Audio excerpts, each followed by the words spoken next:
Okay, we should be live. Still testing my sound and everything. I don't know how many times I've said this sentence before. And also, yeah, check out biomedical.com. You'll be helping the project. Yeah, we haven't updated the website in a week or so, which is a while for us. We normally try and update weekly. Last tool is still the cochlear implant simulator. But we do have other tools coming in, and I touched on this before. That yeah, depending on your microphone, you might not see other electrodes being actually stimulated, and this is primarily because of your microphone. I think the way you could address it, though, yeah, could just for the heck of it add more electrodes. The default is 20, you can add up to 40, and if you untick the low pass, so don't use it, that doesn't do anything. Low pass, yeah, low pass, and turn on the high pass, then you should start seeing high electrodes being more active. I think if you put it all the way to 20k, you don't see anything at all. Just wait and put it a bit lower. There's something. Is it still working? Yeah, it's still working. Yeah, I was testing it on another device. Yeah, it was kind of working differently, but yeah, it depends on your microphone, the range, on the frequency range of your microphone. But yeah, if you high pass, you can start seeing high frequency electrodes being activated. So play around with it, and don't forget to provide your feedback.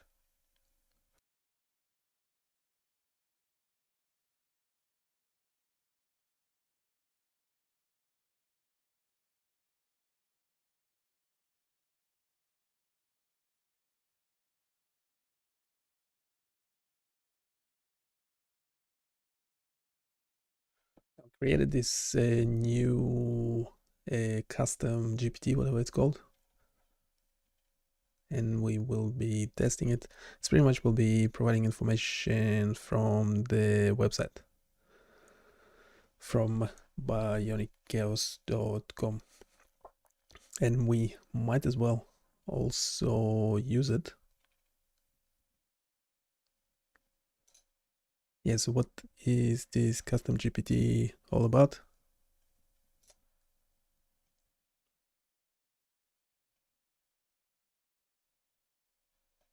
Yeah, so it's providing it's yeah, I don't know how might be highly annoying,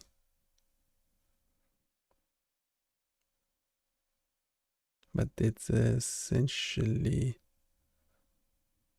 providing a lot of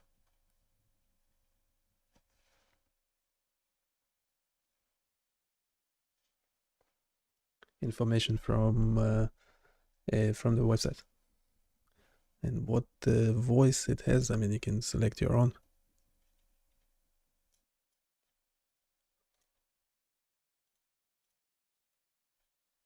This custom GPT Bionic Chaos is designed to provide tailored responses about various projects and research topics on the Bionic Chaos website.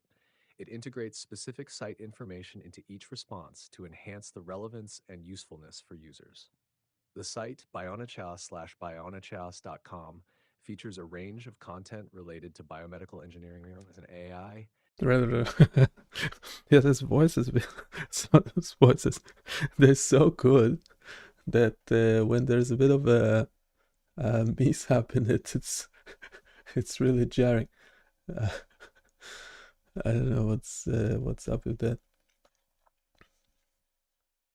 But yeah, I'll share my it's the link for this GPT. You can share it. Yep.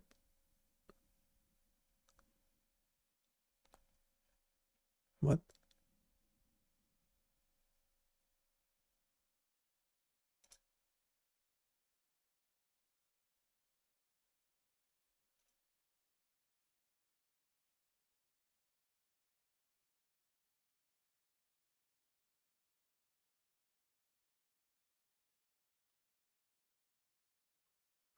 That link is a bit odd.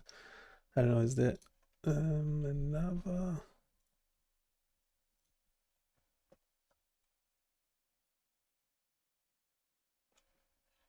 Yeah, I don't know if it's the correct.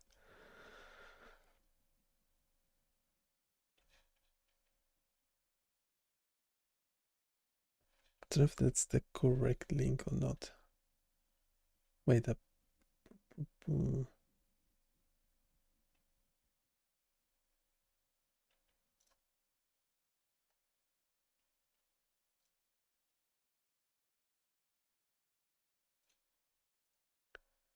A copy link.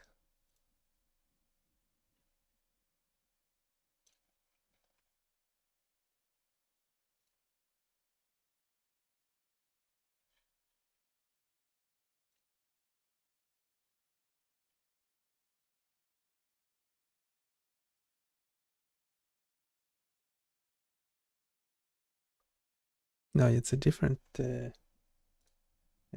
link. Yeah, it should be the second one. It's a weird URL, but okay. Okay, we have couple. Can you also act as the developer as bionichaos.com?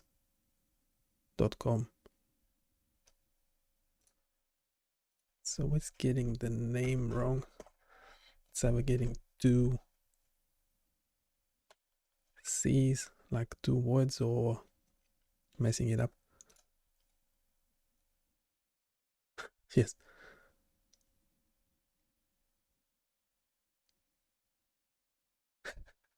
Yeah. It's yeah, it's been told to always provide the links to to the site. So it does that. Yes, I can assist with developer-related queries for Bionic Chaos. This includes guidance on technical aspects, development tools, and resources available on the Bionic Chaos site. If you have any suggestions or need help with development tasks, Can we actually? So actually, I'm the developer of this website. Can we continue developing it? We have some new tools in the pipeline. Let's see.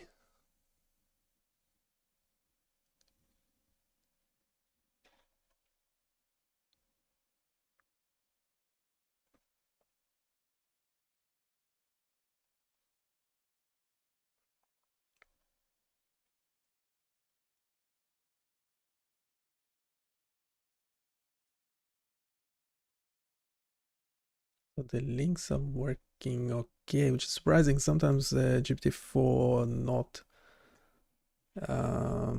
is messing up the links. This one's actually working fine, so it's good.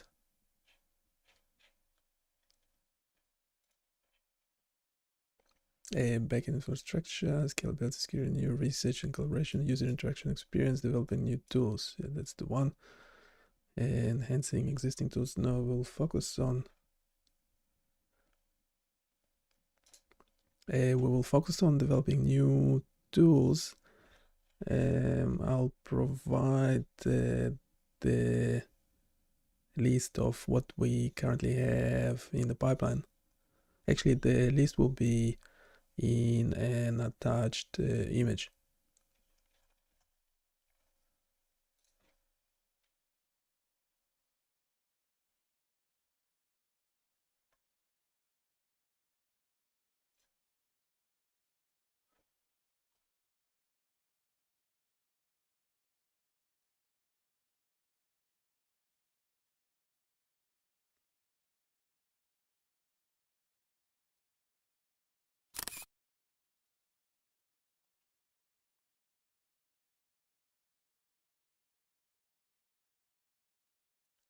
yeah, just see what it thinks about it.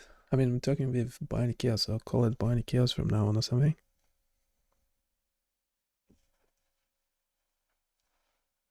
It's thinking for a while. So I actually don't know if it's which model is it using. I have no idea.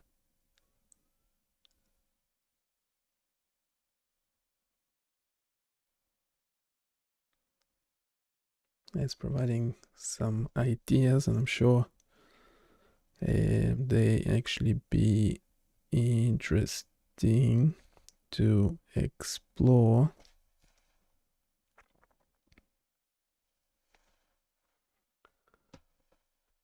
Let's read it quickly just so I don't lose my voice. Great, I see the list of current projects from the image. Here's a breakdown of what you have and potential areas for further development. Current projects: 1. Epilepsy. 2. FDA. 3. Brain through gait analysis. 5. Tiny Doctor. 6. Knowledge. 7. Fit data. 8. Fuzzy logic. 9. Bionic House images. 10. Cochlear sim. 11. Life. 12. Carousel. 13. Static. 14. Eye tracker. Potential developments and enhancements. 1. Epilepsy. New tool. Advanced seizure prediction algorithms using deep learning. Enhancement. Real-time monitoring and alert system for patients. FDAI. New tool. Drug interaction checker using AI. Enhancement. Automated FDA compliance monitoring for new biotech products. 3. Brain 3D. New tool. Interactive 3D brain visualization with AI-driven insights. Integration with VR for immersive neural studies. 4. Gait analysis, new tool, machine learning models for predicting gait abnormalities. Real-time feedback system for rehabilitation. 5. Tiny Doctor, AI-driven diagnostic tool for primary care. Telehealth integration for remote consultations. 6. Knowledge, new tool, AI-based research paper summarizer and an interactive Q&A platform for medical students. 7. Fit data, new tool, data analysis suite for fitness and health tracking. Enhancement, personalized fitness recommendations using AI. 8. Fuzzy logic, new tool, decision support systems using fuzzy logic. Enhancement, integration with clinical decision-making tools. 9. Bionic House images, new tool, AI-powered image analysis for medical diagnostics. Enhancement, automated image tagging and categorization. 10. Cochlear sim, new tool, simulation tools for hearing aid optimization. Enhancement, user customizable hearing profiles. 11. Life, new tool, life sciences research tools and databases. Enhancement, collaboration platforms for researchers. 12. Carousel, interactive content presentation tools. Enhancement, enhanced user engagement features. 13. Static FRAD new tool, static site generation tools. Enhancement, improved performance and security. Hash 14, eye tracker, eye movement analysis for neurological studies. Enhancement, integration with AR/VR for advanced research. Next steps.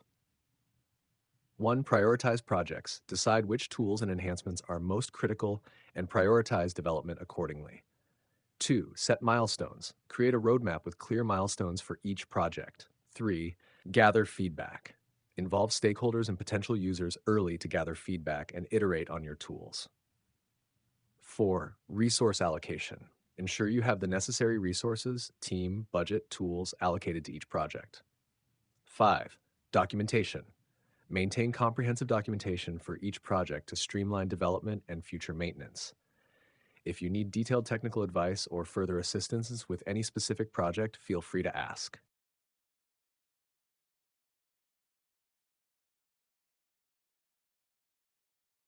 Okay, so we will do.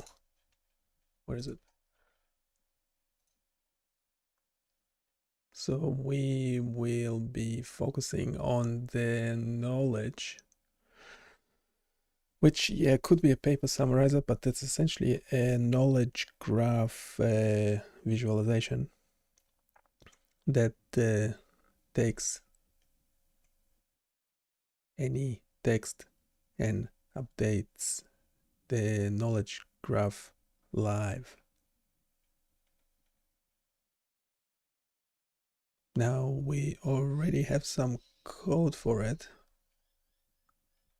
Just for whatever reason it doesn't work.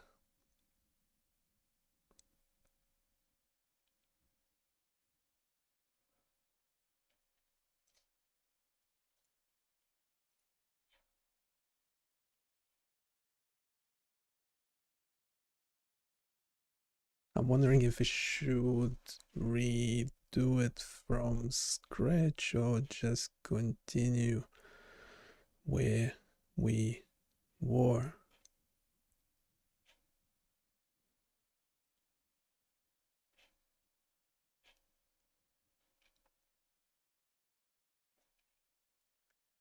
Also, I'm using another AI, a GitHub Copilot in this case, that actually writes the code. So if you could just stick to the general picture, that would be great. So essentially provide the prompts for the other robot to do the coding. Yeah, hopefully spelling mistakes are okay by you. You can actually figure it out. I'm using a speech to text. Now, if you also feel like being funny, go for it. Go for it.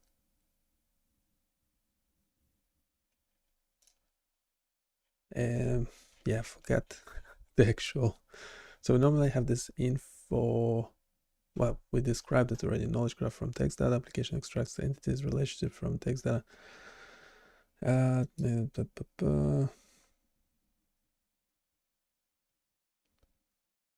Yes, syntax errors. Shit, that's a good idea. The server responsive instead for forward. Are we? Let's just check. No, we're not using. We are not using the server locally for something else. So should be good to go. Now this one is weirdly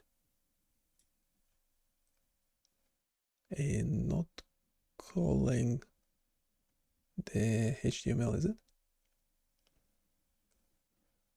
It's not calling a can.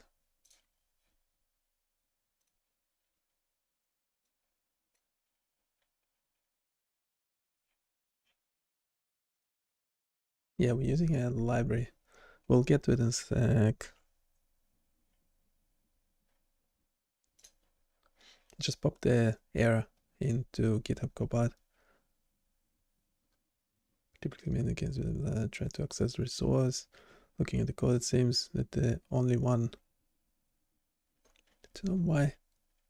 Sorry, I can't see it. So I have like GitHub Copilot in here as well. So I can actually, sorry, I have this like super wide screen and nothing fits. Yeah, there's something missing, isn't it? It's actually, I think it's actually fixed a problem potentially. A process text. Need to load that HTML. It's not a good start, is it? When we're starting with, we wanna progress to more advanced development, but we are stuck, always get stuck in these little things.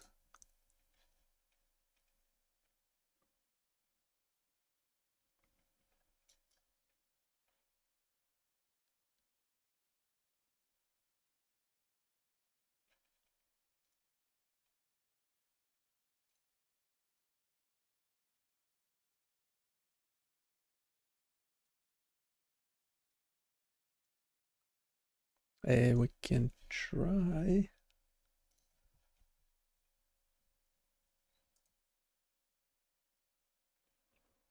How big is... So this folder is only... Yeah, bugger all. There's no data in it or anything. There's some sample text in the HTML. Just compress it into zip, the whole project folder. Upload it to GPT. Let's read this in the meantime. Great. Focusing on the knowledge graph visualization project sounds exciting. Here's a general outline for continuing your project with GitHub Copilot, including prompts for coding. Given that you already have some code, it might be best to continue from where you left off, fixing the issues and enhancing functionality rather than starting from scratch. Here's how you can proceed. Hash steps and prompts for developing the knowledge graph visualization. 1. Review existing code. Prompt: analyze the existing code for the knowledge graph visualization. Identify any syntax errors or logical issues. Provide a summary of the current functionality and areas where the code might be failing. 2. Identify key components needed. Parsing text input, updating the knowledge graph, visualizing the knowledge graph in real time. 3. Enhance text parsing. Create a function that takes any text input and extracts key entities and relationships using natural language processing, NLP. Python import spacey def extract entities text, NLP equals spacey.load. Okay, here's the whole project files. The structure is in info.txt,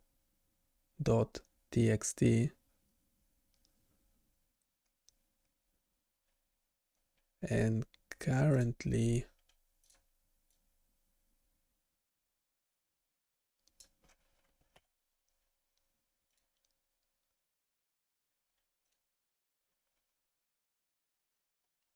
I'm getting the following error.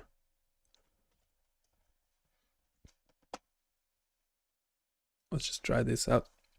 But yeah, we have to get better at the GitHub Copilot. So I don't know why my text is not showing properly. Need to... Where is it? Preferences. In settings, we need to change the color. It's all American spelling, isn't it? Dark mode, dark plus. It's dark plus.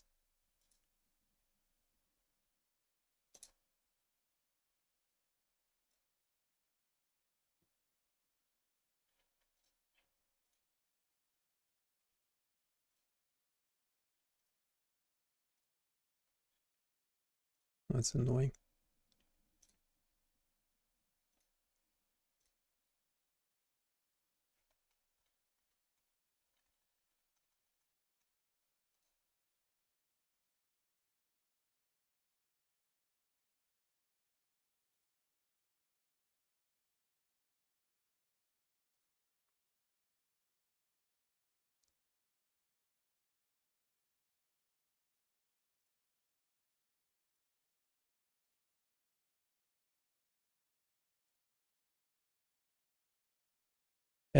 Can we do...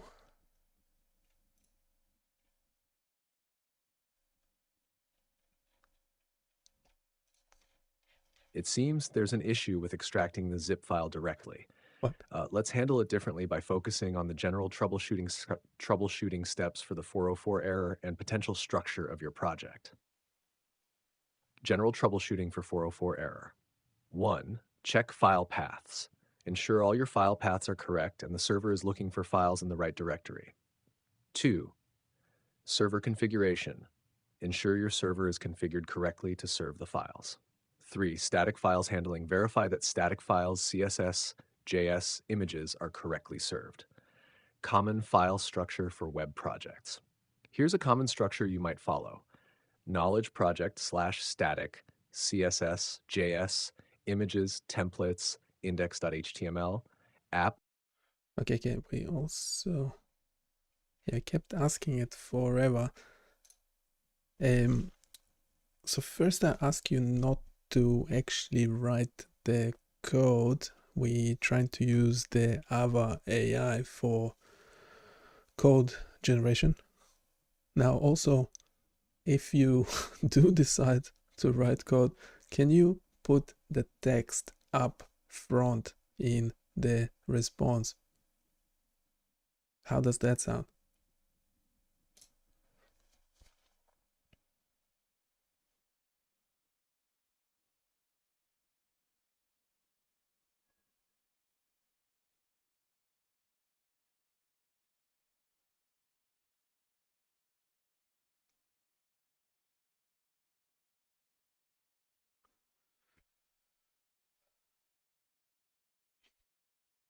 Not doing what I'm asking for. Not even sure what the model is used.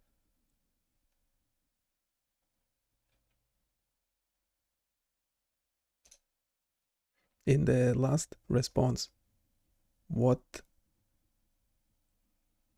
model is used? Also, did you actually follow instructions and place the text before any code? Question mark. So I have to talk to this thing. Keep changing it as well, like surely after a year and a half using it, it should in theory become better.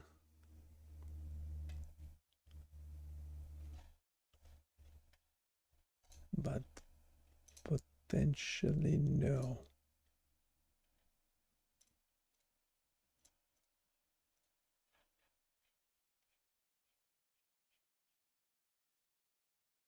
I apologize for that oversight.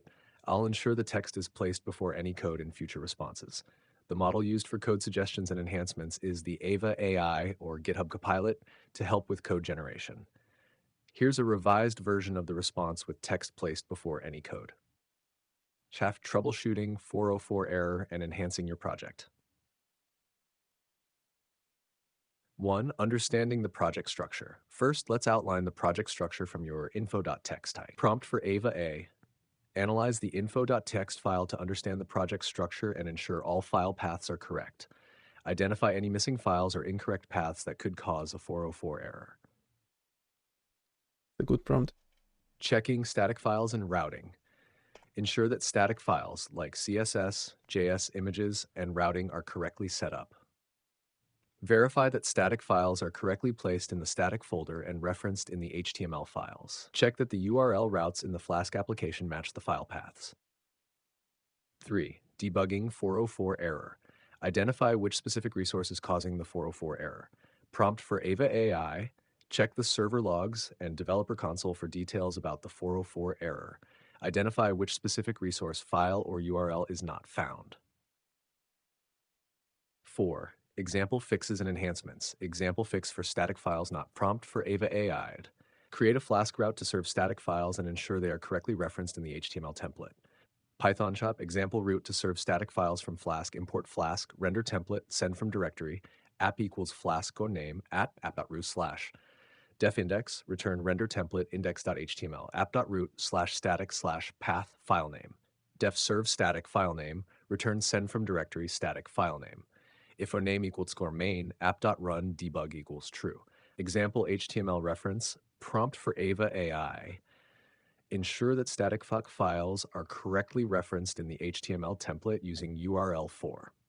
Meta name viewport, width, device width, initial scale 1 knowledge graph, link relational style sheet, URL4 static, file name, course/style.css, head. Body H knowledge graph visualization, script source equals, URL4 static, file name in JS script.body. First of all, you're still generating code before completing all the text. generation. But if you are so keen on writing code today,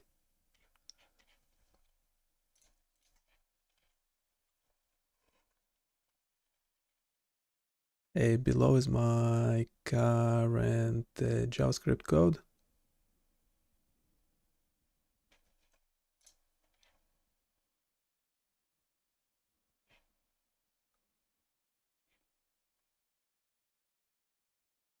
And HTML code.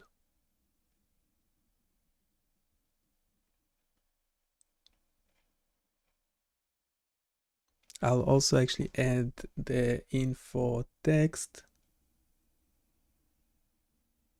and eventually we might need to regenerate the app by Flask application. But essentially we would like to do as little as possible in the back end. Everything should be front end at this stage.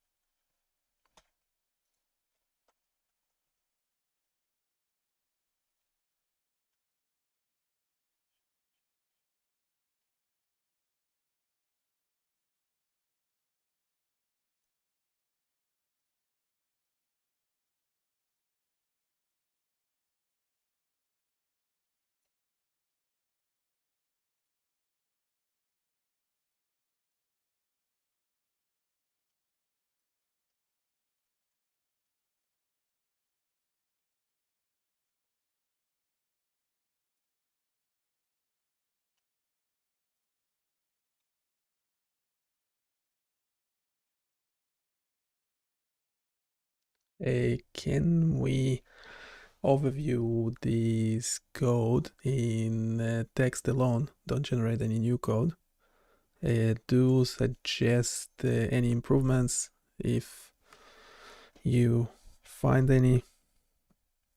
But also we do need to regenerate. Well, I haven't given it to you, but we do need to generate from scratch the app.py.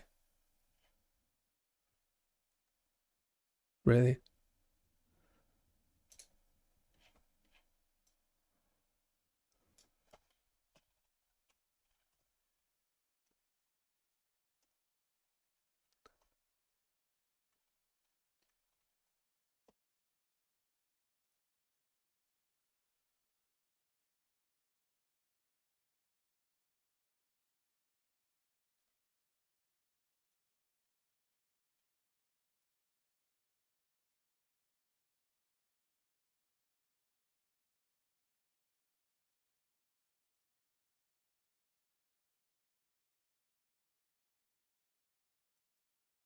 You don't have the home root just disappeared. I think it's a simple fix. Is it less?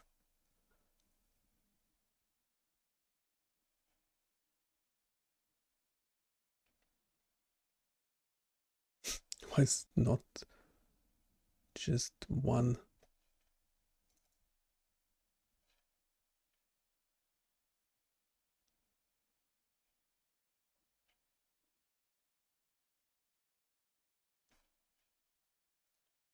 Yeah, I'm pretty sure the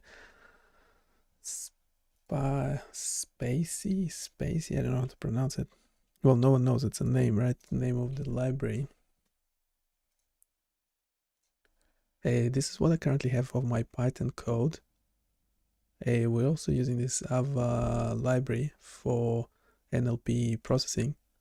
Can you have a look at the code, give it a quick summary, and also regenerate the whole Python script from scratch?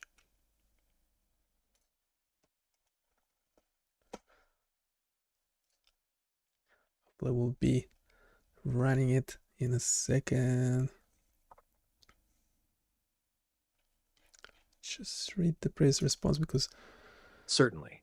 Let's review the code and structure provided, suggest improvements, and outline the app.py file without generating any new code. Project overview. Project structure. knowledge/app.py, static, styles.css, scripts.js, templates, index.html, requirements.txt. HTML code description. The HTML file sets up the structure for the web application. It includes a text area for input, a container for the graph, and links to the necessary CSS and JS files. Key features: text area for user input, a container div for the knowledge graph, links to external CSS and JS files. JavaScript code. Description. The JavaScript code dynamically processes text input, extracts entities and relationships, and visualizes them as a knowledge graph. Key features: event listener for user input in the text area, function to process text and extract entities relationships, visualization of the graph using D3.js, zooming and panning functionality, dragging functionality for graph nodes. Code explanations and suggestions for improvements. 1. HTML file index.html. Ensure the structure is correctly laid out with the necessary links to styles and scripts. Verify that the text area and container are correctly identified.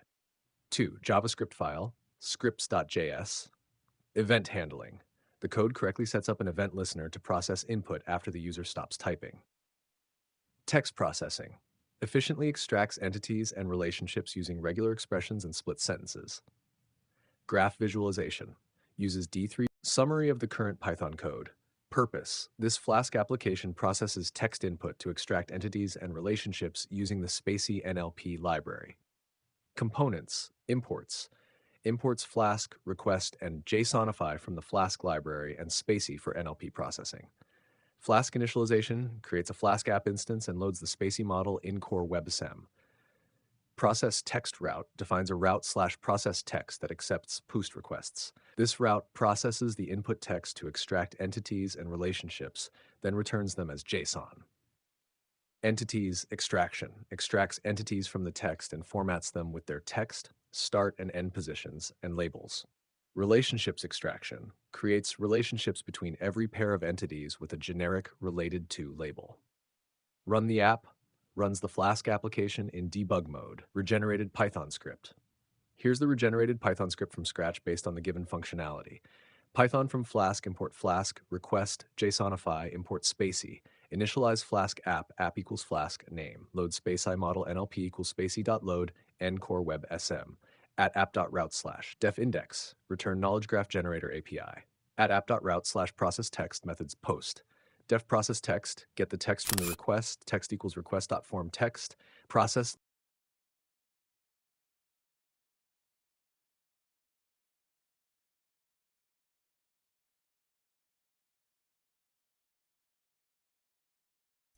The front page doesn't seem to have the text box, and it also has this weird warning.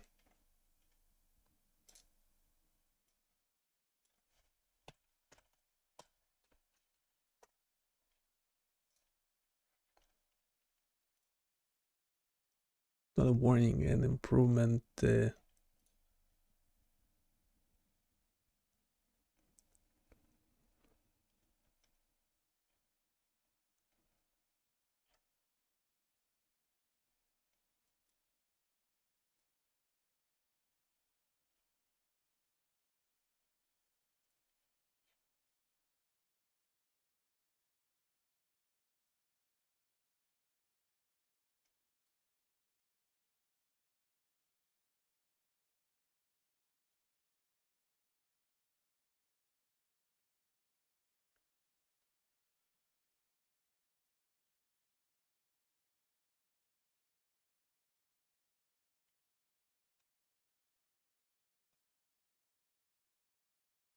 Right.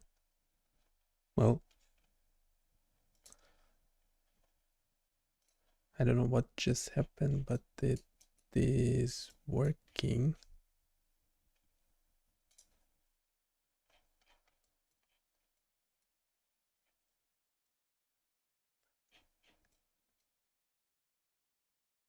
Yeah, I'm pretty sure beforehand I told it to remove any single nodes.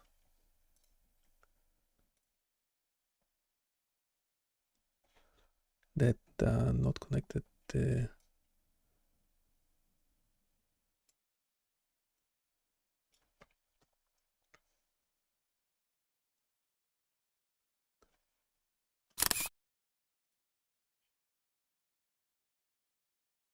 Verify the HTML.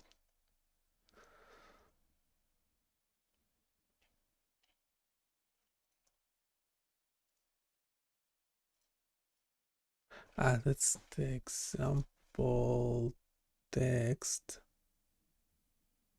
The example text could be really in the text file, couldn't it?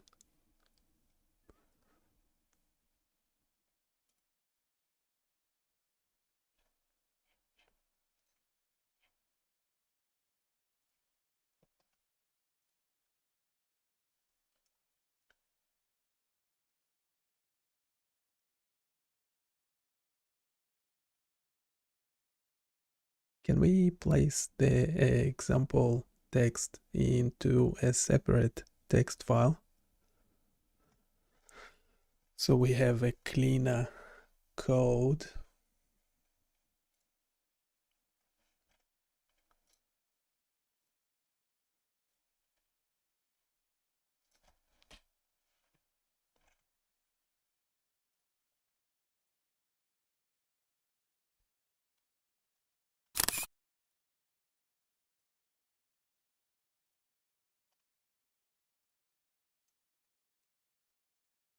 Also from the image, can you look at the actual knowledge graph?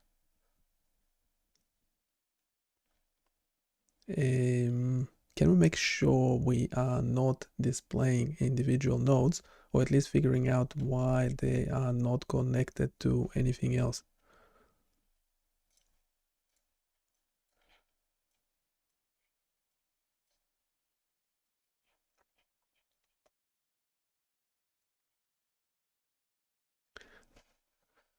Yes, this one will be updating as we, yeah, also need to make sure, well, in this case, everything is connected to everything kind of thing, so it's not, yeah, not very useful, is it?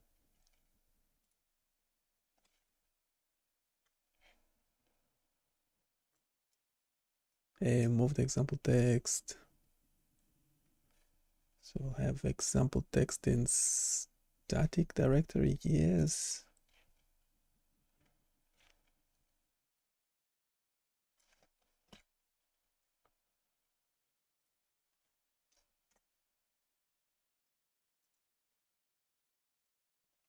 Yeah, it doesn't really matter what the text currently is. Maybe because it's having headlines or something, it's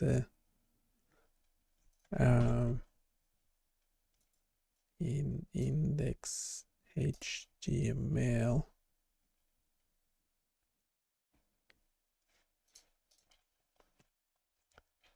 Yeah, changing that, it should still work. Yeah, don't like the everything connected to everything. Now update the HTML loading from file that just going to handle individual nodes. Okay. And why do we have them in there to begin with? Modify the JavaScript filter out entities that do not have relationships, ensuring only connected nodes are displayed. Well, that's makes sense, does it?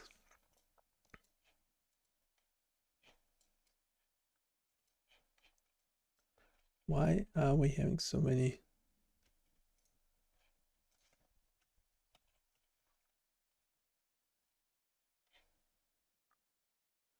Yeah, I suspect it might be because of the headlines there. Might be the headlines.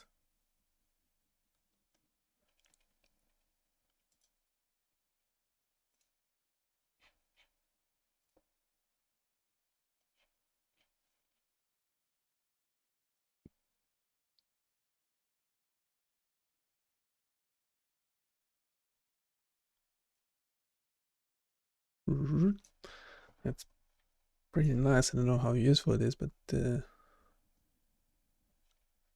need to update the JavaScript. This is the whole thing. We currently have 138 lines of code. Okay, so we don't have less. That's a good start. Let's actually... What the... Control 5.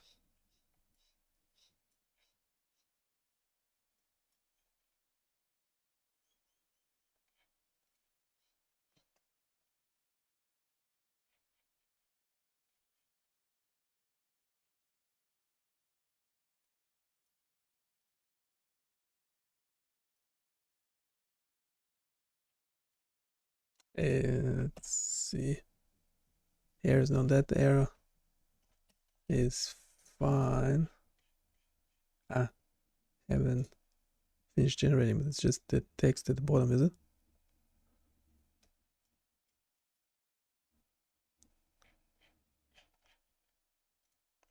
There's some issue with the JavaScript. The previous one was working better.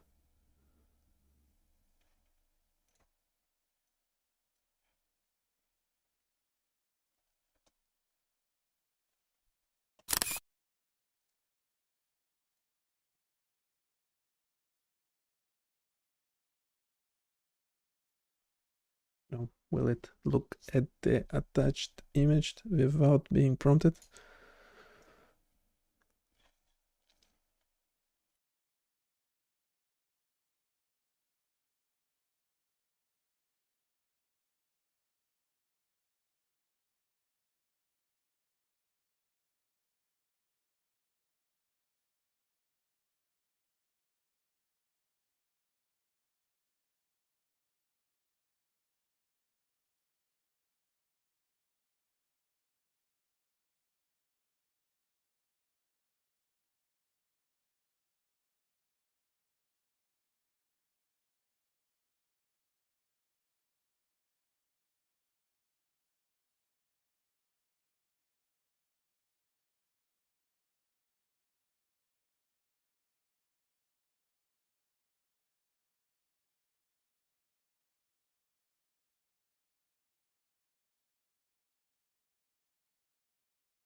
Let's revert to a simpler and previously working version of the JavaScript and adjust it to ensure the graph is correctly rendered, while also ensuring that isolated nodes are not displayed or are handled appropriately.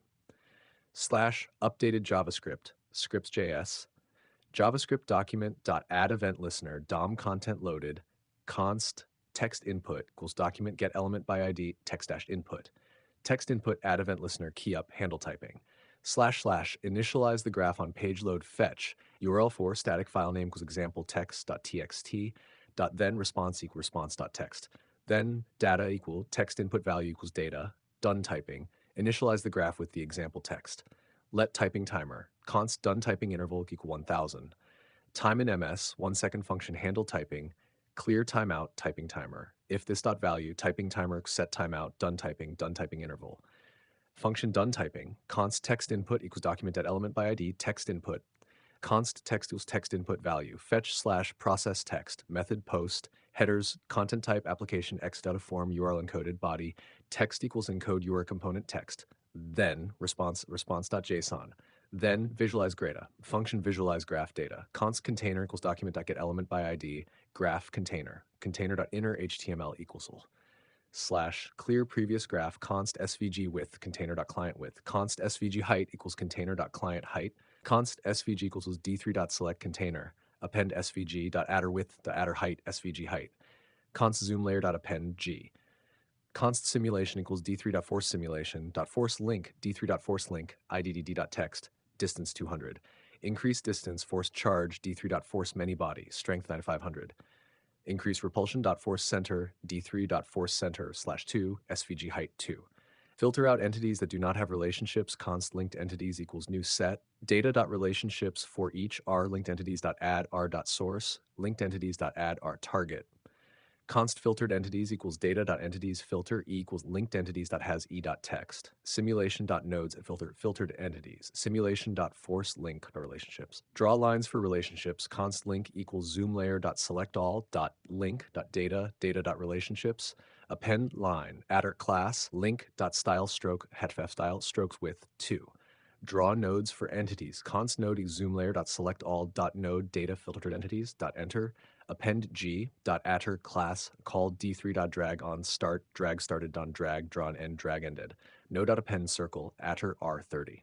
Slash increase radius for better text fitting atter fill 07bff node.append text atter dy 35m. Adjust this value to align text vertically within the node atter text anchor middle atter fill 000. Change fill color to black at font size function d, const radius equals 30, / radius of the node const length equals d.text.length, const font size equals math.min 2 radius, length of 0.612, adjust the font size based on the length of the text, return font size px. Adder font family Arial sans serif text d, const words d.text split, return words /02, join. Add zooming and panning. Const zoom equals d3.zoom, scale extent 0.510. On zoom, zoom layer.atter transform, event.transform. svg.call zoom, simulation.on tick, a link at d.source.x adder y1, d equals source.y, d equal d.target.x, adder y2, d.target.y. Node.atter transform, d translate d.x, dy. Function drag started event d. If event.active, simulation.alpha target .3 restart. d.fx equals d.x, d.fi equals d.y. Function dragged event d, d.fx equals event.x, d.fi equals event.y. Function drag and dead event d. If event.active, simulation.alpha target 0, d.fx equals null, d.fi null. Updated HTML, ind.html. Ensure the HTML file includes the script to load the example text from exampletext.txt. HTML doc type HTML lang head meta charset UTF-8 knowledge graph generator. Link equals style sheet URL for static file name equals styles.css body h1 knowledge graph generator. Text area ID text input rows 10 equals 10 cols 50. Placeholder graph contain div include d3.js include d3js.org /d33.vjs.org dial for static file name equals scripts.js. Load example text from the file fetch URL for static with example text.txt then response.text. Then data document get. The issue appears to be with how the URL for the example text.txt file is being generated in the JavaScript. Flask's URL4 function is not evaluated within JavaScript code blocks. Instead, we need to pass the URL from the template directly into the script. Here's how you can correct this. Updated HTML, index.html. Pass the URL for the example text.txt file directly into the JavaScript code. HTML doc.html lang head. Meta charset UTF-8. Title knowledge graph generator. Link rel style sheet. URL for static file name with styles.css. Body knowledge graph generator. Text area ID text input rows was 50. Placeholder enter text here. Div include d3.js library script cps /d3js.org d3evan.min equals script. Const example text URL file name equals example text.txt. Scripts are static for static file name equals scripts. Updated JavaScript scripts.js. Now use the example text URL variable in your JavaScript code.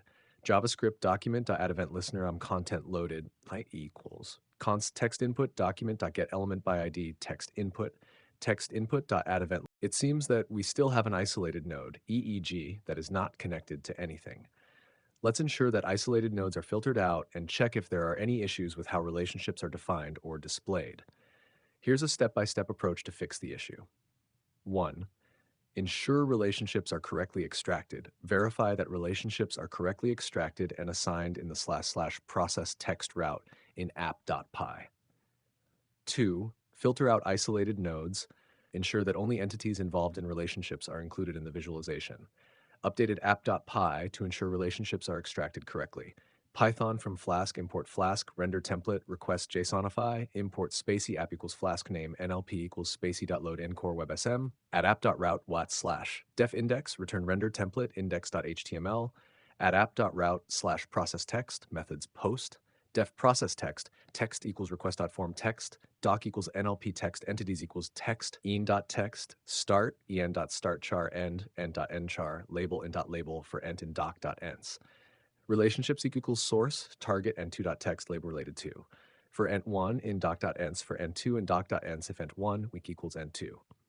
Have ensure that relationships are unique and relevant. Unique relationships, scene pairs equals set. For rel in relationships, pair equals rel source, rel target. If pair not in scene pairs and pair 1, pair 0 not in scene pairs, unique relationships.append rel, scene pairs.add pair, data equals entities, relationships, unique relationships.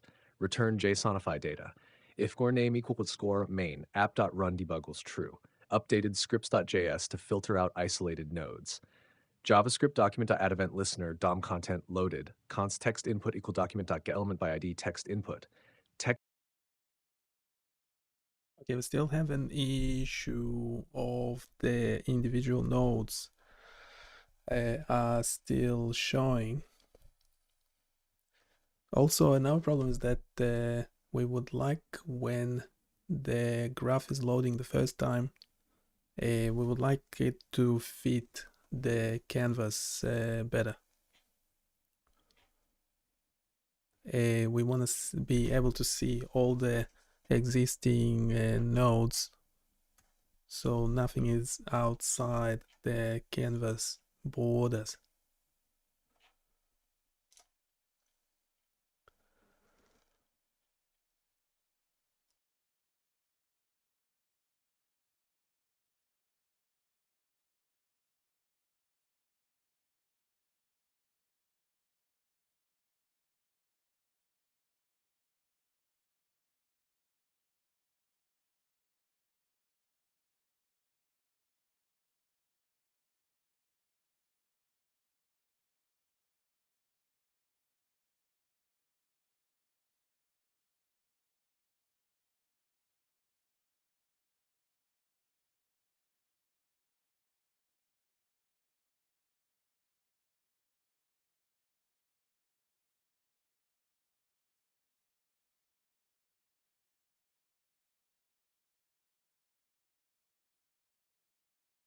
Let's address the issues step by step. 1. Ensure only connected nodes are displayed. Will improve the filtering of isolated nodes. 2. Fit the graph to the canvas. Will ensure the graph fits the canvas when it is first loaded, using D3's viewbox and zoom functionalities. Updated app.py to ensure relationships are extracted correctly. Ensure relationships are unique and correctly extracted.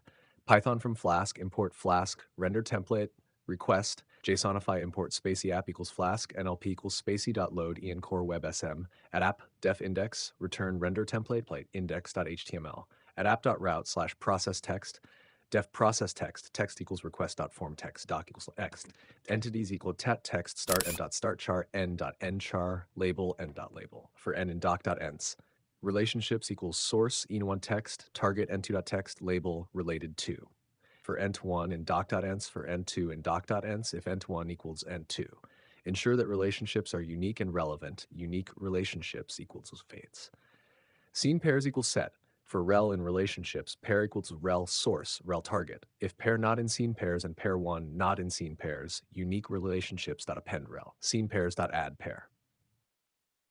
Filter out isolated entities. Connected entities equals rel source for rel in unique relationships. Union for rel in unique relationships. Filtered entity equals entity for entity in entities if entity text in connected entities.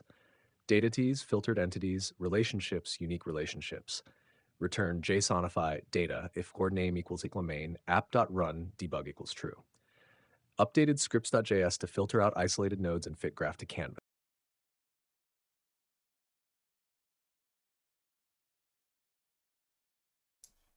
That didn't seem to work. Can you go over the changes made give an overview for the whole web application and try to fix the single node still appearing issue.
Overview of the web application 1.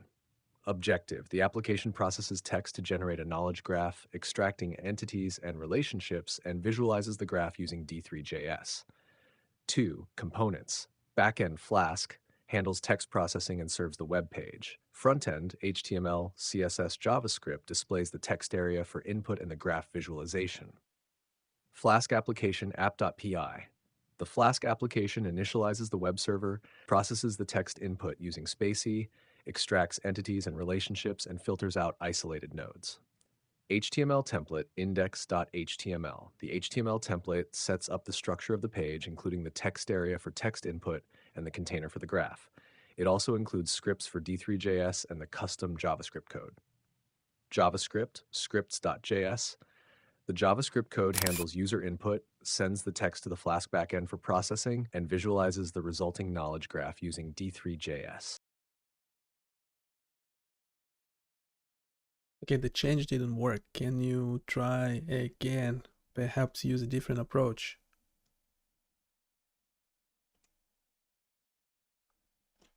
Provide clear instructions as to how the code should be changed.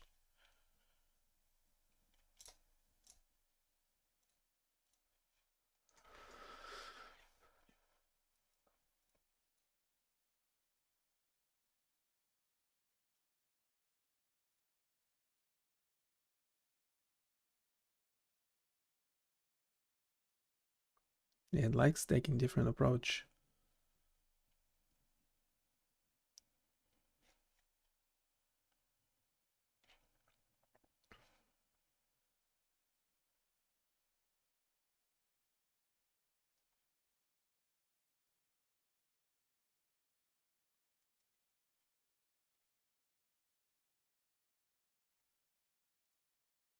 Did it change the code at all? Don't think so.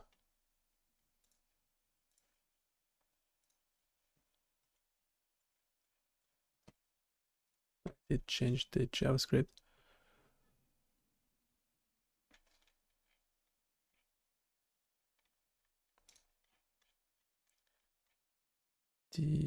Didn't finish generating while when I copied it.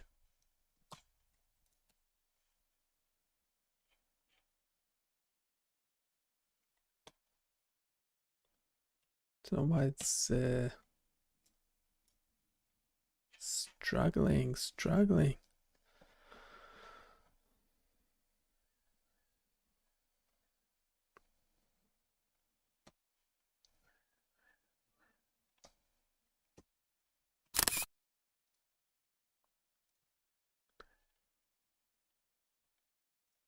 The previous code was doing better job. The single nodes are still there, and also when loading the page the first time, see first image, it's too zoomed in onto the knowledge graph.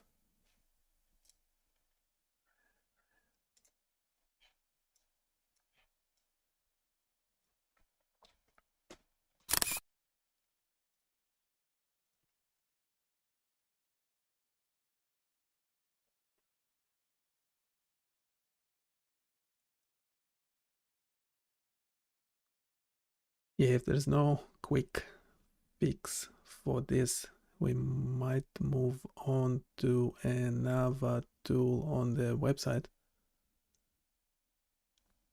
Yeah, this will be a good time to include a funny joke. Keep it relevant though.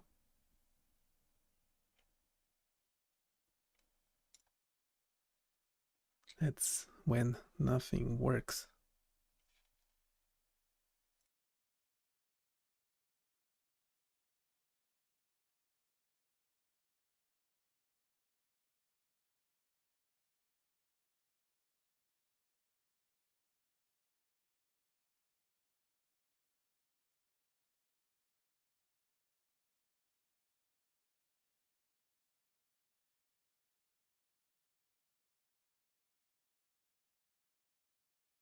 Set to keep it relevant. That's an irrelevant joke.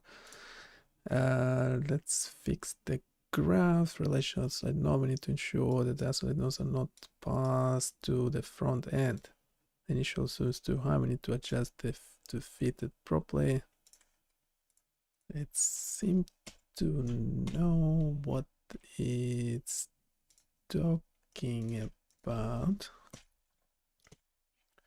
Also have to trust it because we can't code ourselves.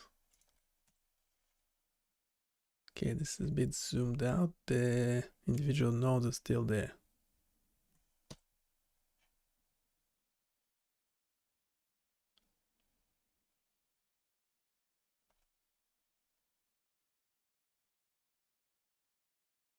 It's a bit of a... I didn't actually do it with the mouse. There's a bit of an odd behavior.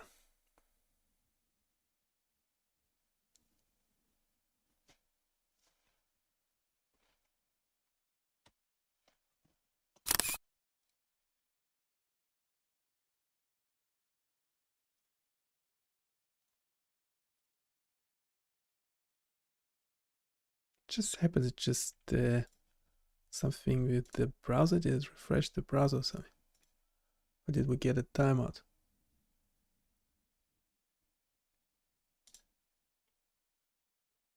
Yeah, we reached the limit.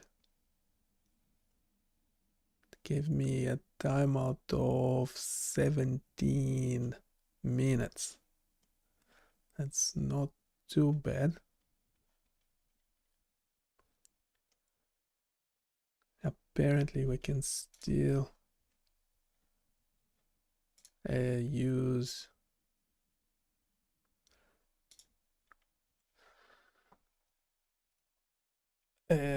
the new model, which is weird, but okay.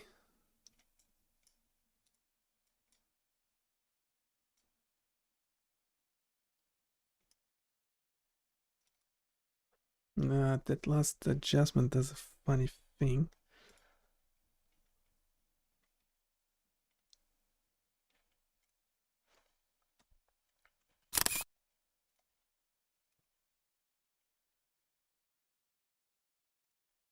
The last code change is not great. It does some funny things with the zoom. The individual nodes are still there, so that wasn't fixed. Do we need to rewrite the code from scratch using a different approach?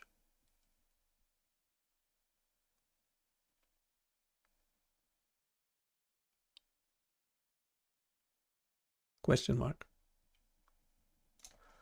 Yeah, last attempt on this one.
Let's take a fresh approach to resolving these issues, making sure we filter out isolated nodes properly and handle the initial zoom correctly.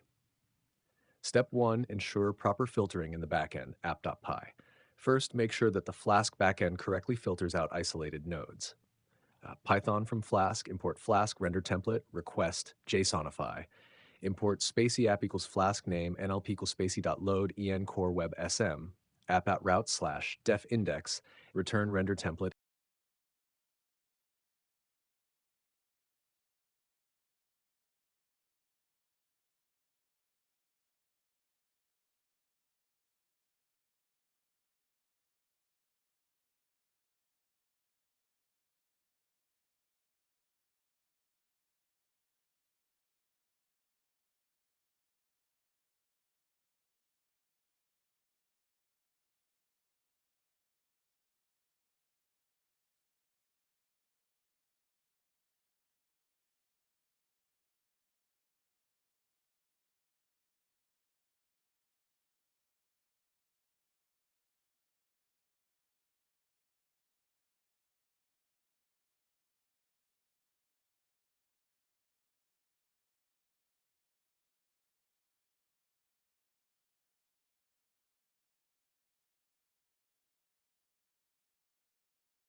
don't think you actually changed the code at all.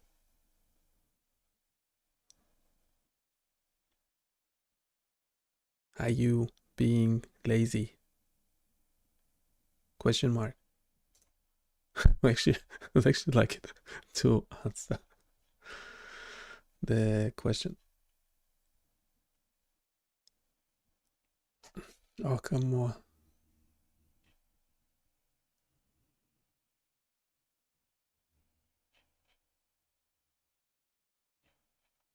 It's not actually changing the code. Just really frustrating.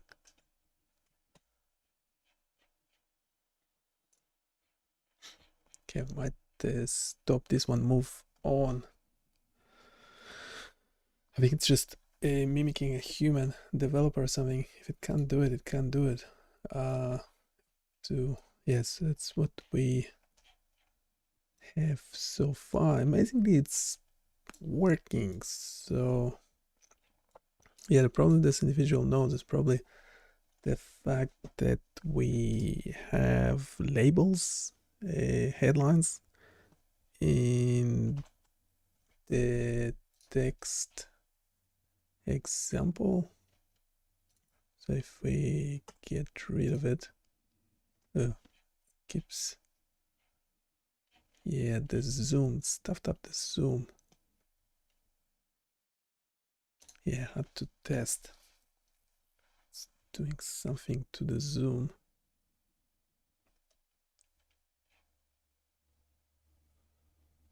Yeah, all this, it's coming from, I don't know why they're not connected to one another in pairs. And the whole article thing is just everything is connected to everything, so it's not very useful. Yeah, and does that funny zoom business. And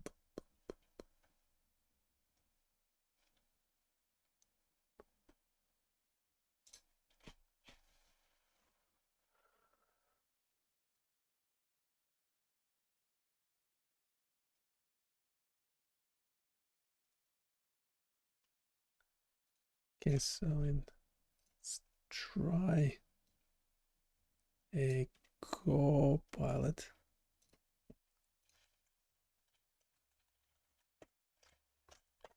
with a workspace handle.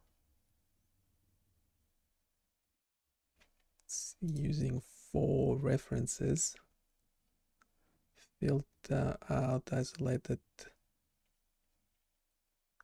It didn't actually.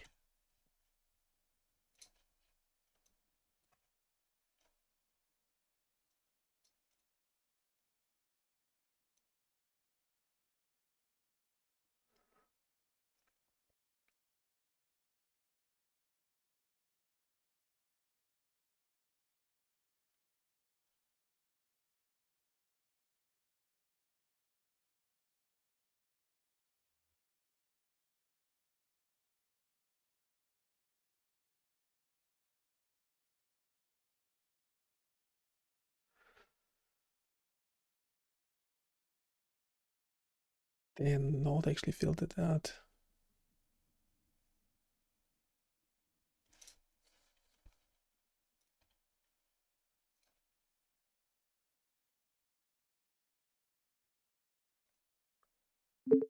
The filtering out of single nodes is actually not working properly. The single nodes still appear on the canvas.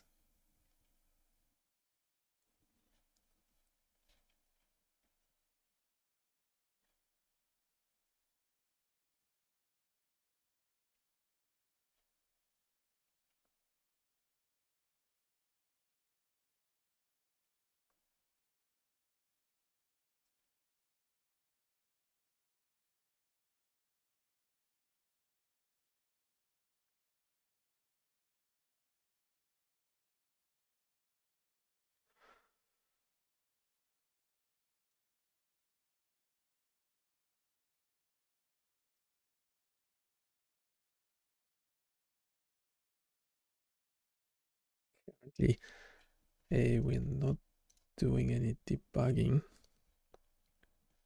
Suggesting debugging.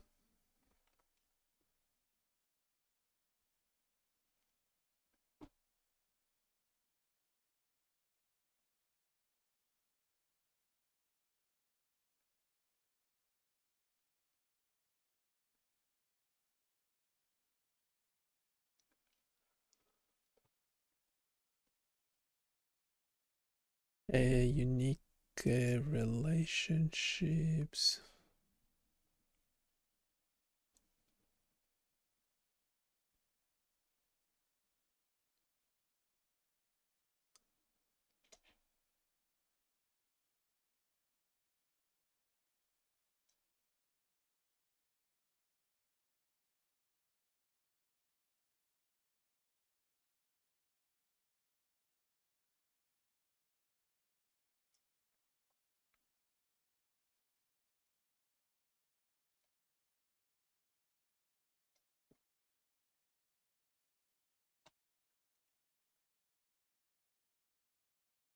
Okay, we have the relationships over here.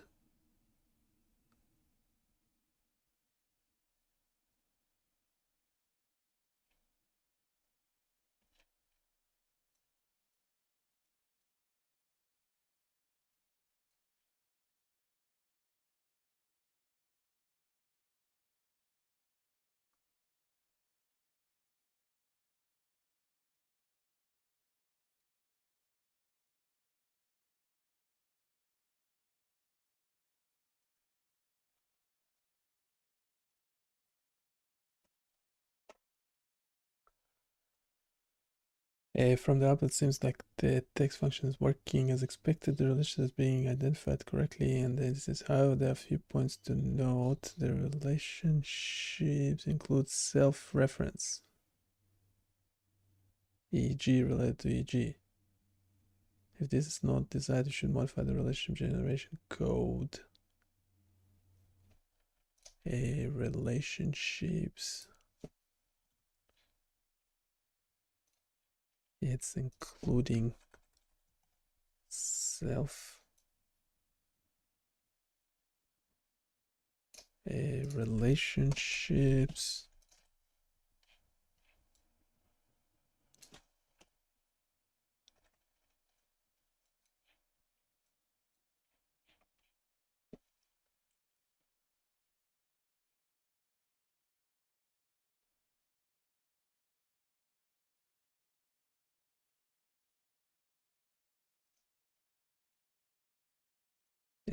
That didn't help.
Okay, single nodes are still present. We're trying to get the Copilot to fix this. Copilot is actually modifying the code, which is better than what the GPT-4 was doing before.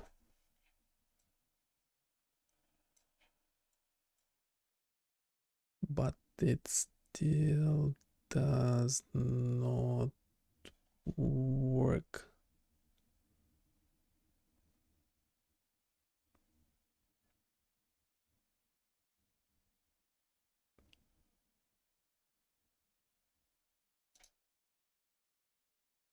Keeps asking good follow-up questions.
Okay, there might be a problem when reloading the page.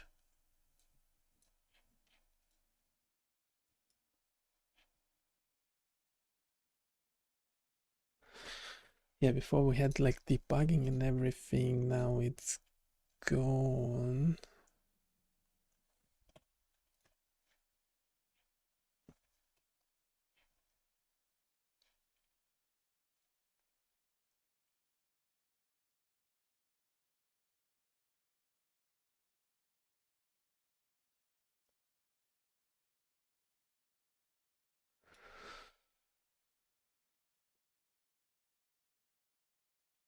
Okay, let's move on.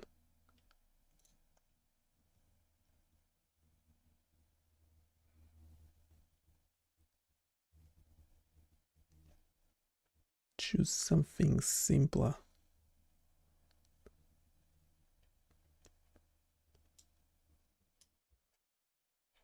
Just to break the spell. I thought this this meant to be the simple one.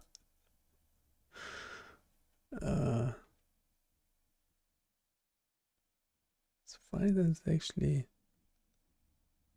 it does something useful, but yeah.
Yeah, there's a current problem that the fourth panel is not displaying anything at all.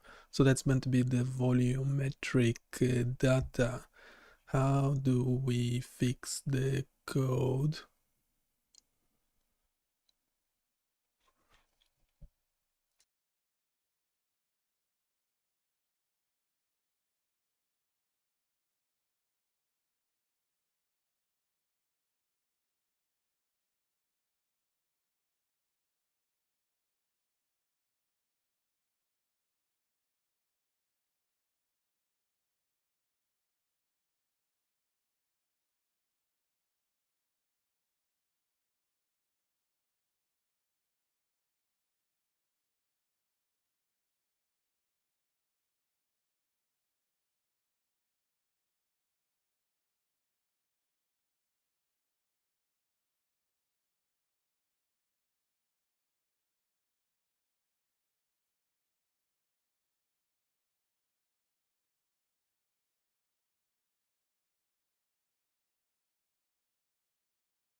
Yeah, there's no error, but the fourth panel is empty.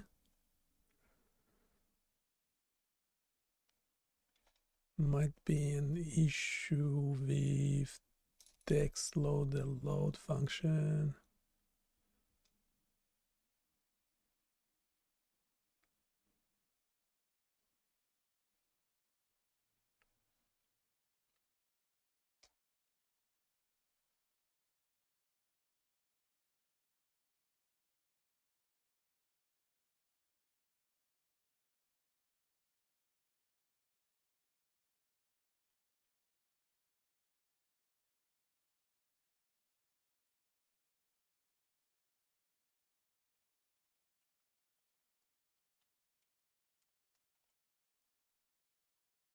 We're still in our main JavaScript, so it's loading everything else correctly. We have those keyboard shortcuts, left and right.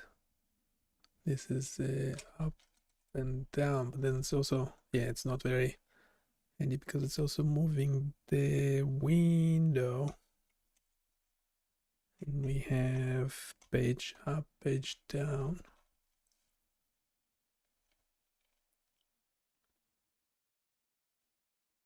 But then the 3D model meant to be this interactive thing. We're using a WebGL renderer. We have orbit controls, so we should be able to zoom in and out, pan the scene, etc. Now it's potentially having an issue loading the data.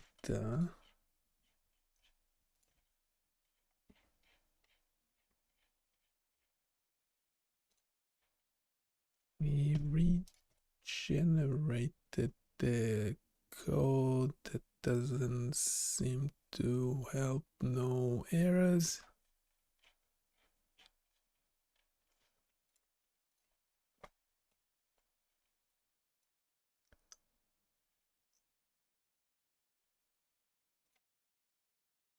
The pre-processing, we already explained this one.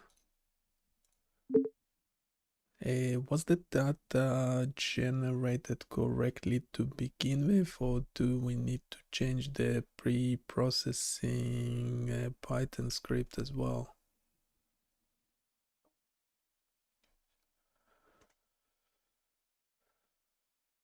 This one seemed to be correctly implemented. We're loading Nifty files using this nibable.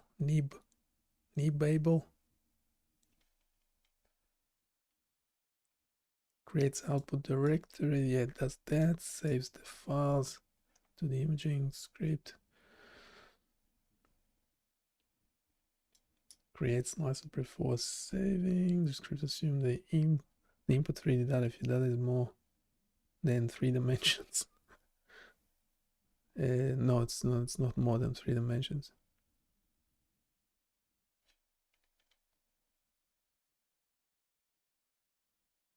The data is not more than 3 dimensions.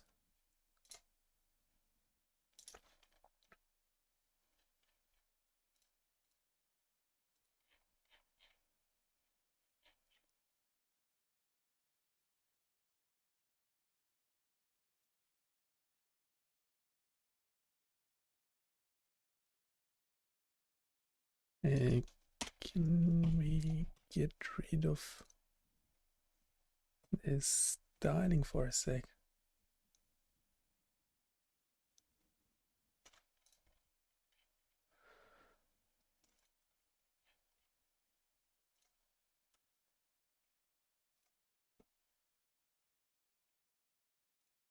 Okay, a couple of quick things. First, we have some styling code in the HTML. However, we meant to be having a separate style CSS file. So how do we address that? Which one is actually being used? Also, the fourth panel is still empty, so we don't see the volumetric data. What code do we need to fix?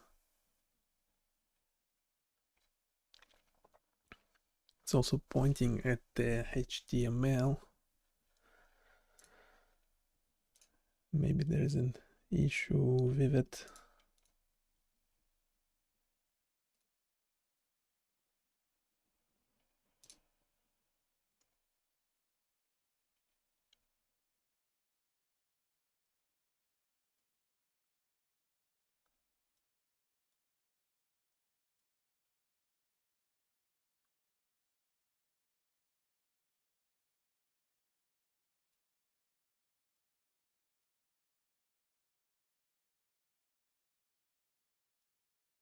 Yeah, the external CSS file will override the inline style because they're loaded after. Okay. So it's just the order there.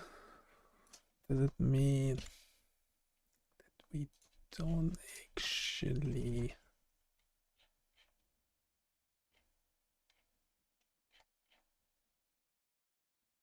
need this? They are the same, are they? I think they are the same, because if we comment them out, yeah, we get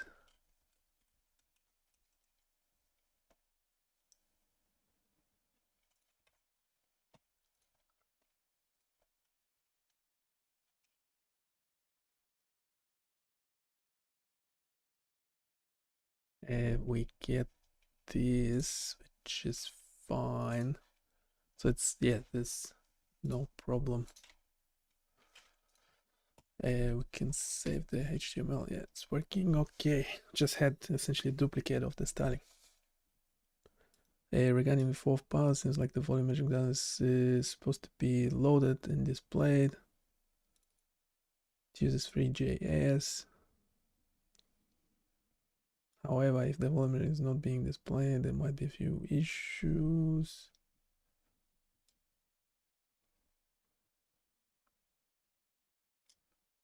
And do we have volumetric raw? We do have this file.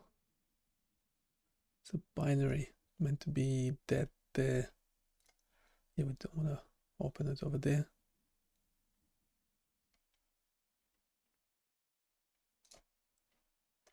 Yeah, so the problem is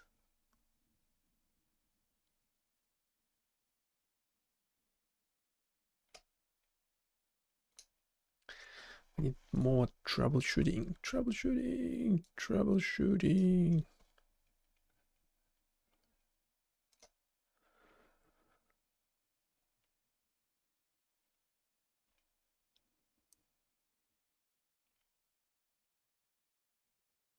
Troubleshoot, loading the volumetric data, check the network. Well, there's nothing actually loading the images instead of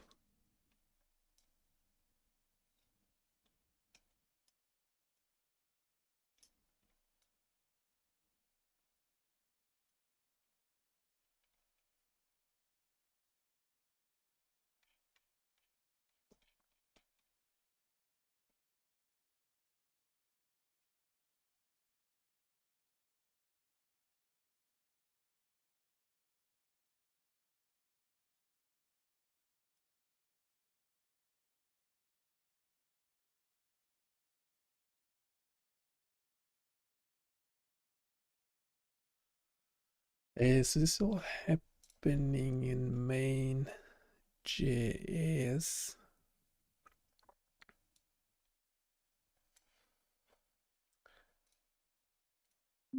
It's like we seem to be loading the static data volumetric images, but not the raw file. slice axial lot of information that will need to fetch all the slices into the 3D texture.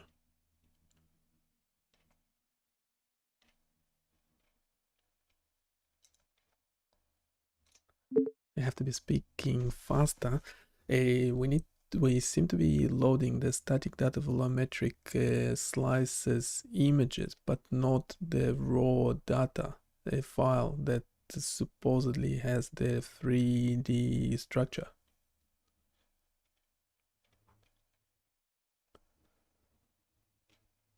Volumetric slices are loading correctly, but the raw data file's 3D structure is not.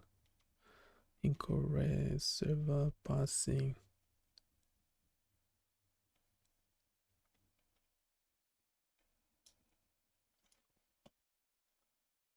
Can you actually look at the code?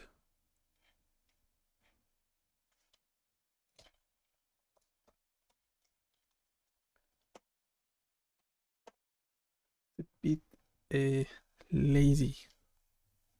No, it's not lazy. This one, you actually need to tell it exactly where to look, kind of thing.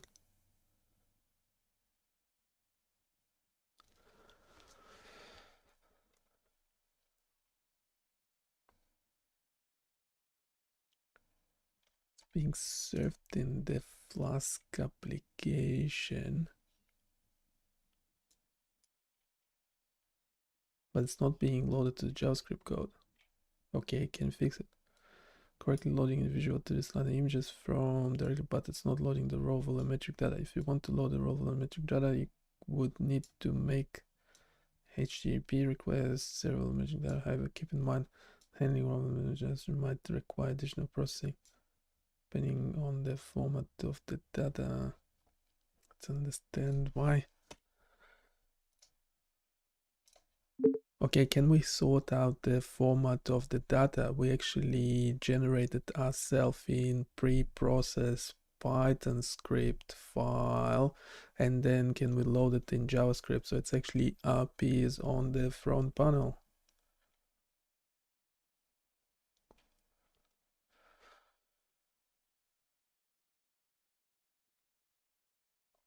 I imagine this will be very similar to working with a junior a developer kind of thing, or I don't know which level of developer, well, depending how much knowledge they have, right? So this developer seemed to know what it's doing, but it's still if the final result is not working, well, it's not working, is it? Can process data button and then load in JavaScript, process the data, import JSON, save the preprocessed data. You can save the preprocessed data in JSON file, which can be easily loaded in JavaScript. Here's an example of how we might do this in Python. Okay. Fetch. Okay. So we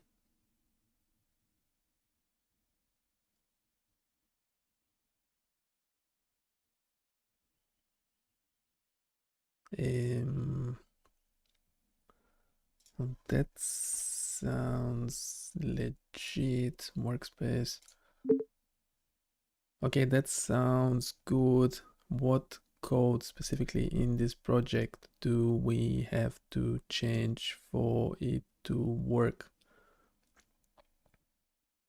Saving it as JSON file is fine. Currently it's .raw. I don't particularly care what file format it is. Based on information provided, it is not clear what specific changes need to be made. General suggestion.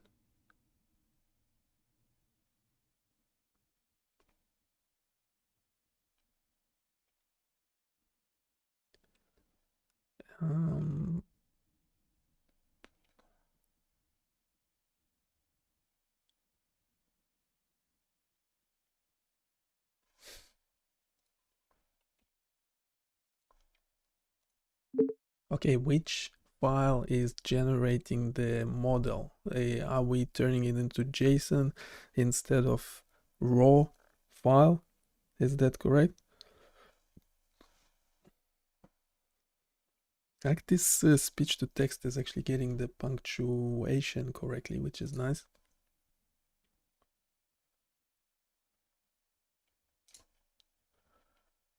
Which is very nice. Okay, the model is being generated and converted into JSON format. This is done for easier handling. The model generated blah blah. Okay, so the model will be JSON file. So we pre-processing again. We need to just delete the volumetric data. So we have static data directory. We just should just get rid of all of it. Just get rid of it. Check the containing folders. Currently it has 0 files in it. 0 files in it. Okay, we making progress? No.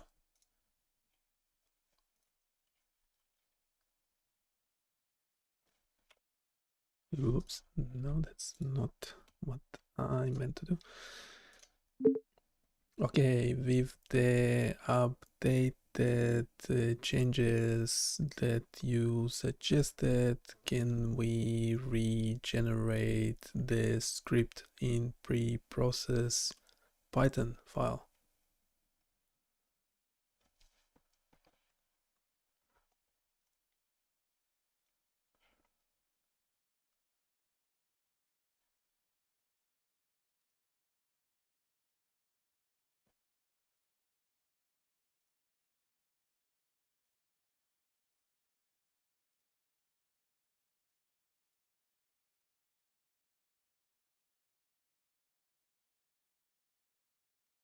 We have made our own custom GPT. Can we check? Yeah, we're relying on ChatGPT way too much.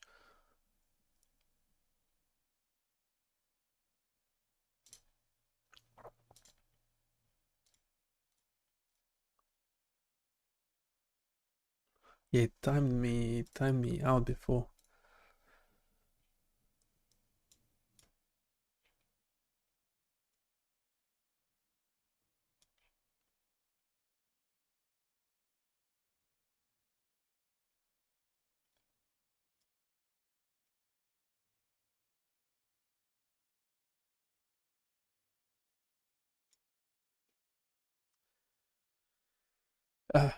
GitHub Copilot is pissing me off.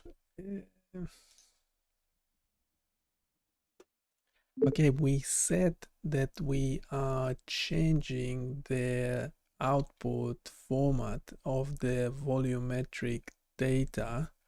Can you actually... Oh, come on.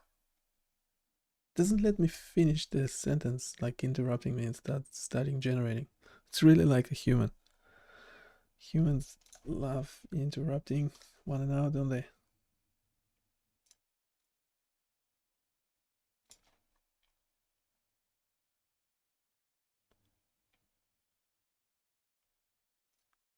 Yeah, we have that a volumetric. Yeah, this needs to be based on color information that's currently being saved. Visual page.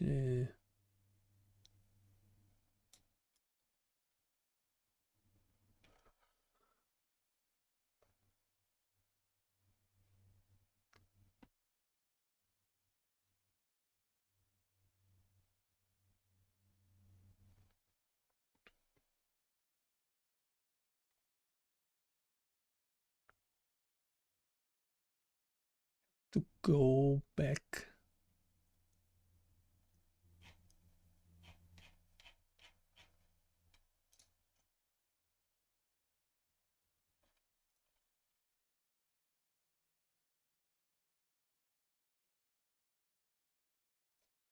Now, can you look at the conversation above? we were talking about creating a JSON model, because that's supposedly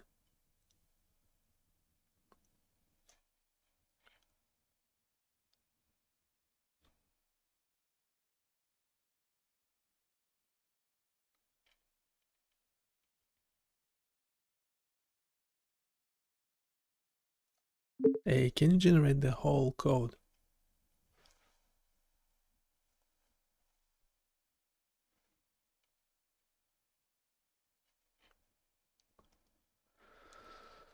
Yeah, also using a JSON library, create output, coronal, a axial, sagittal, volumetric. I don't know why the volumetric one is a problem. And we're saving it as JSON. And we'll have to run it again because currently we just deleted the data files.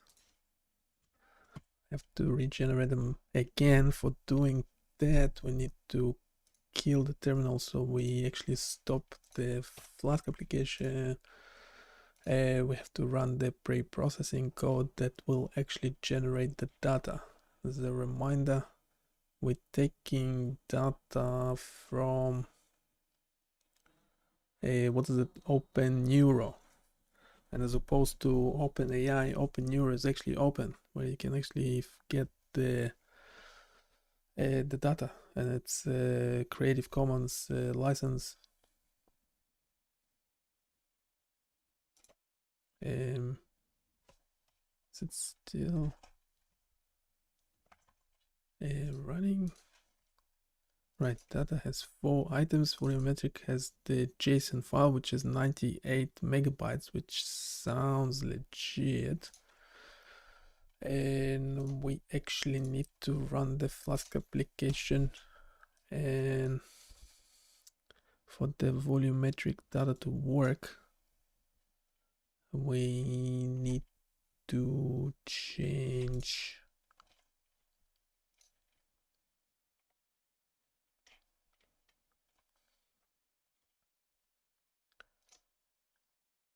the Flask backend to fetch. We also need to change the Flask backend to fetch the correct file, which is the JSON file. Can we change this code, please?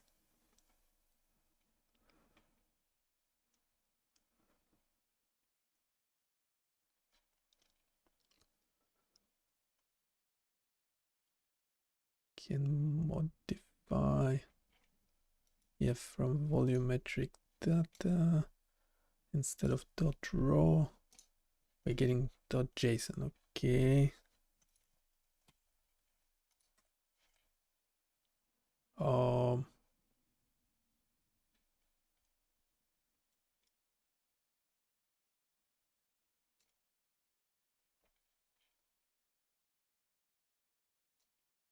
Oops.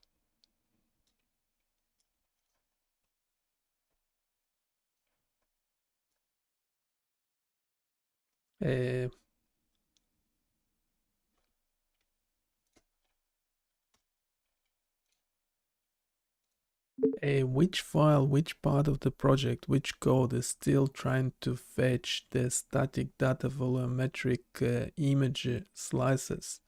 That should have changed. We're now fetching the 3D model.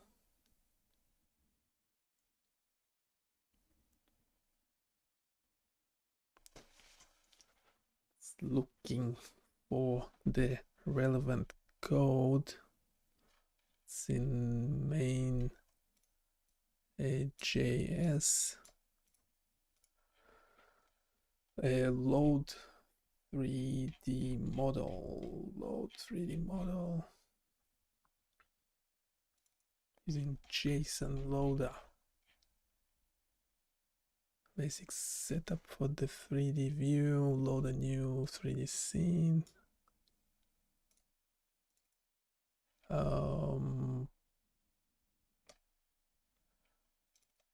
Volumetric.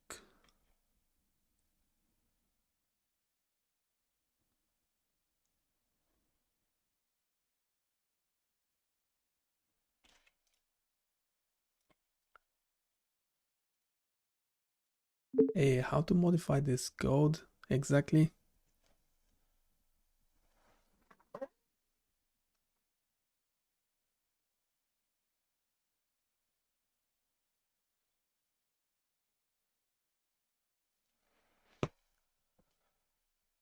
Scene basic, it's generating the whole thing, isn't it? Can do it by loads. Initialize rest of the okay from animate. Animate thing remains the same. So just doing the first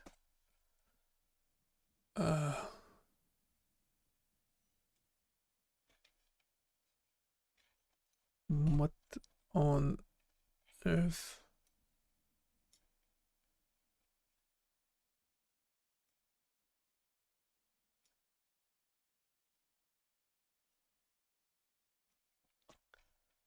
To make a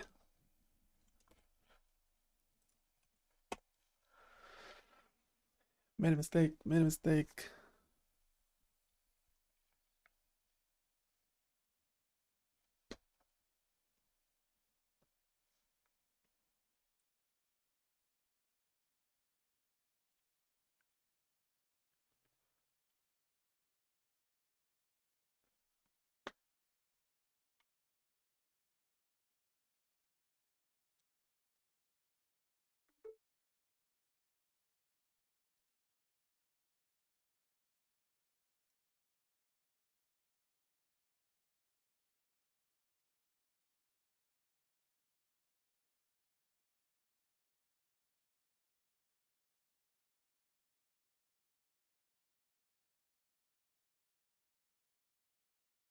The error message has been removed. This means that you can't use JSON loader.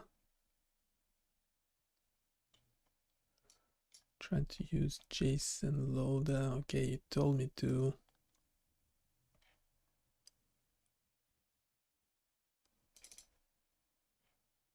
Wait, where is it?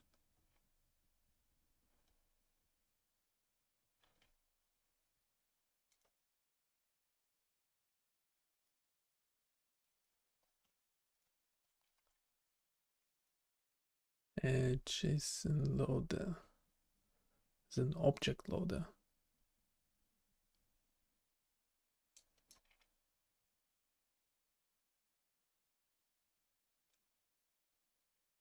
Then there's GLTF loader. Why?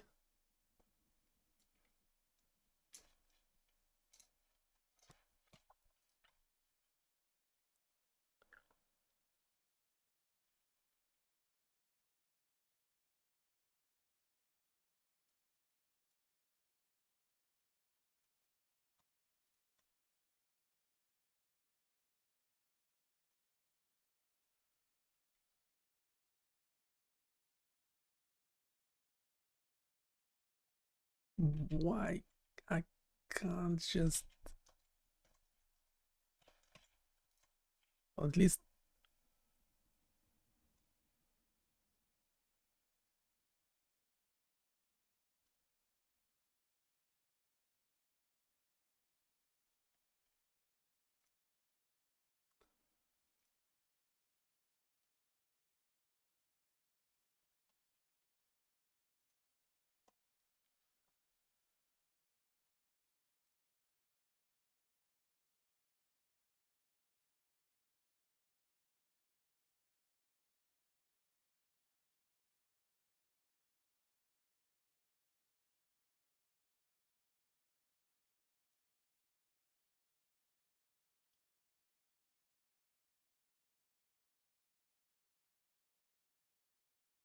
snap.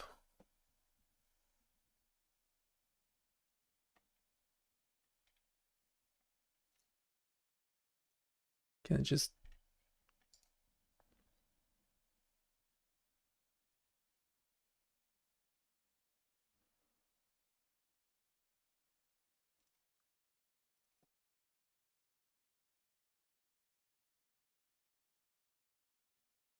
It's too big, is it?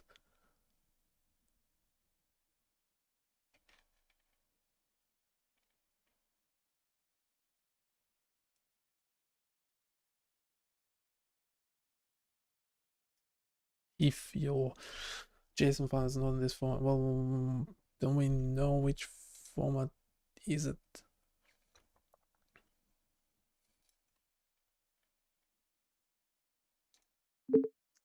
Which format is the volumetric data in?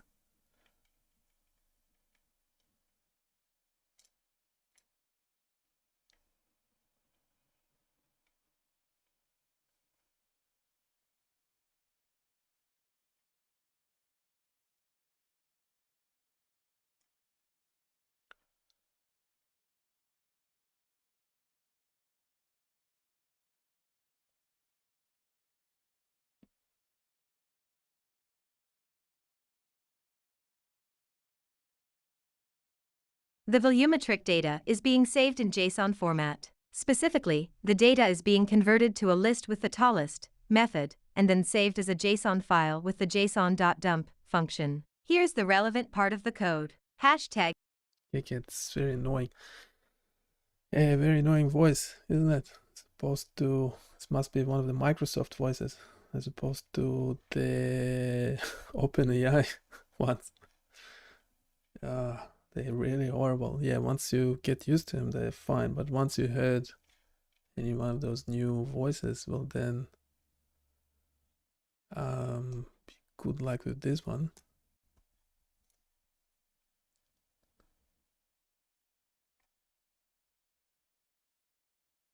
I'm not sure when I'm using the custom GPT what model is used, but I don't care. It doesn't matter, does it? We want to. We need to redo this file and folder structure.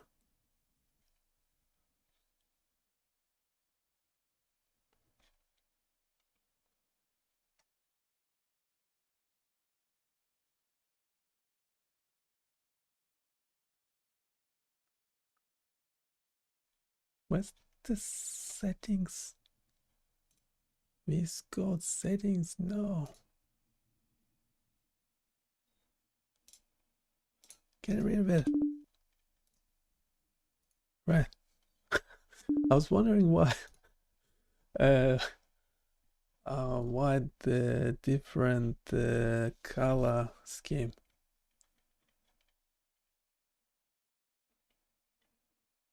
So no, we don't have. We have up by info, inspect, yes, pre-processed by coronal. That looks correct. The app is called the Brain F3D.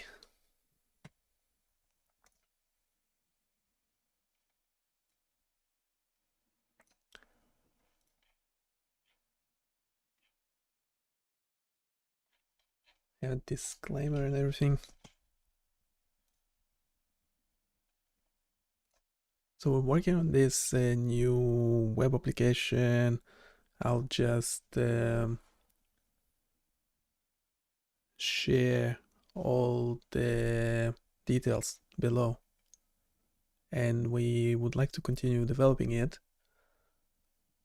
We are currently not seeing the fourth panel. Oh, come on.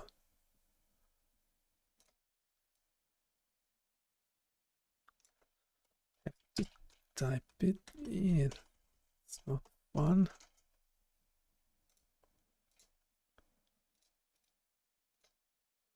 It's not being loaded correctly.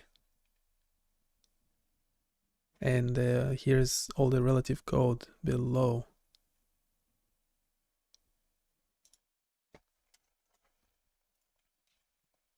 do. Whatever. A main.js.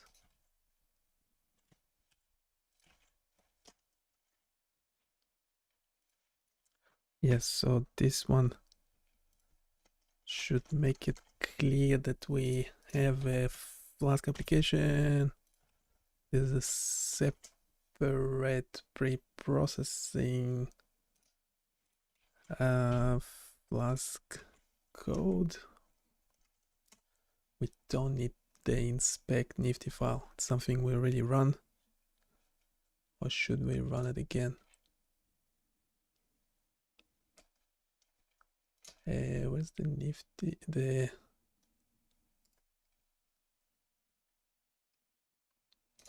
copy relative path. I think it's just, yep.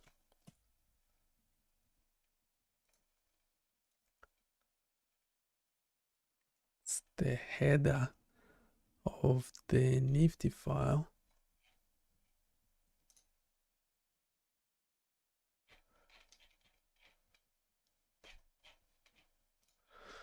To address the issue with the fourth panel not loading correctly in your 3D Brain MRI viewer application, let's review the relevant sections of your code and configuration.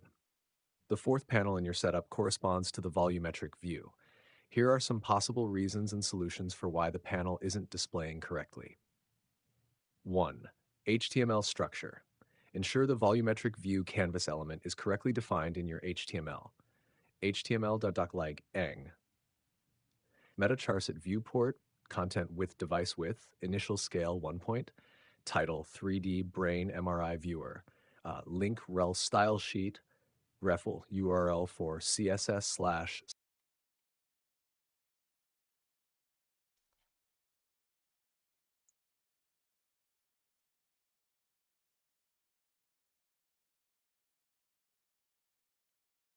There was no significant changes in the HTML.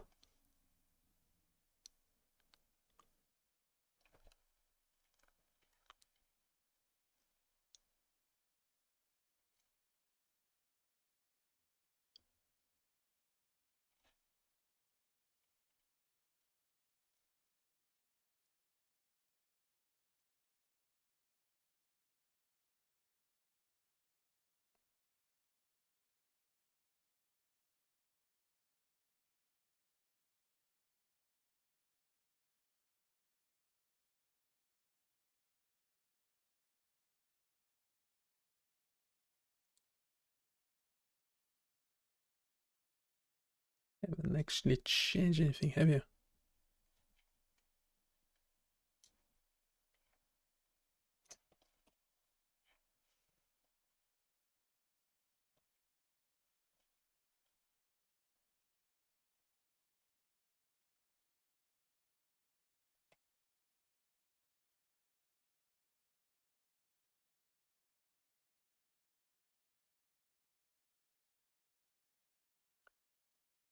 In app by volumetric, yeah, we have the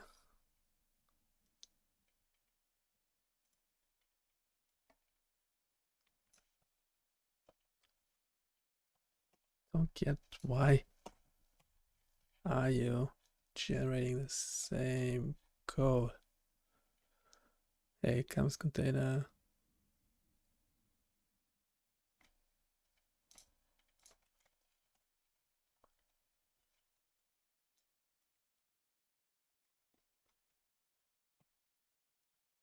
It did only change.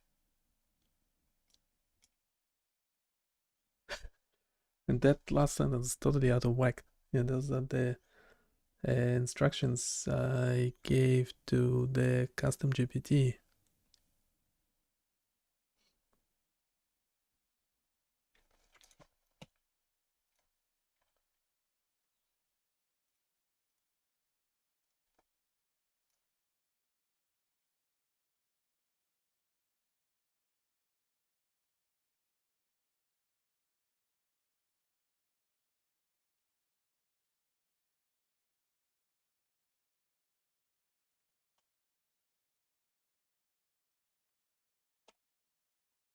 Getting this error.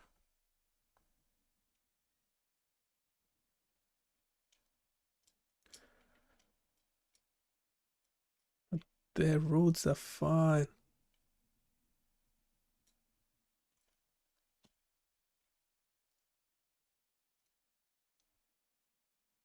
This will snap with it because, yeah, that was too large.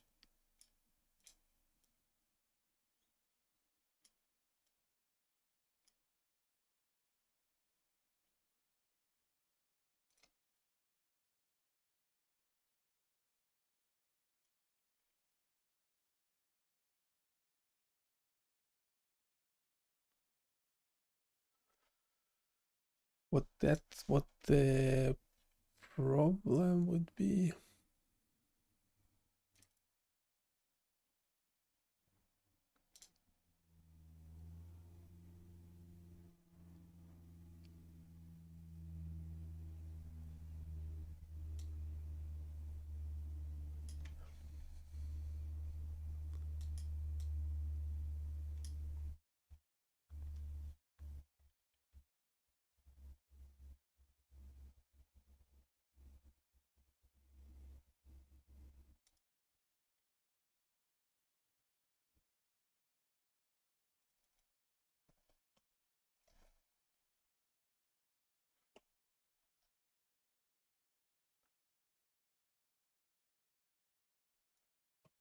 Is it because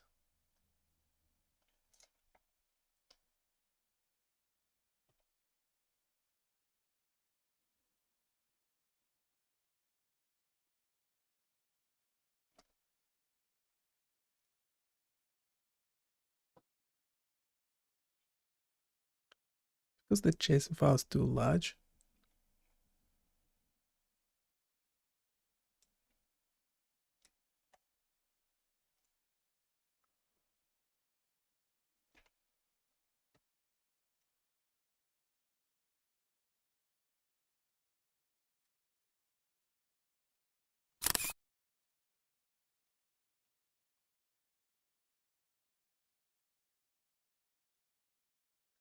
Is it possible that the JSON file is too large? I get this error when trying to load it. Then it's in a static folder, so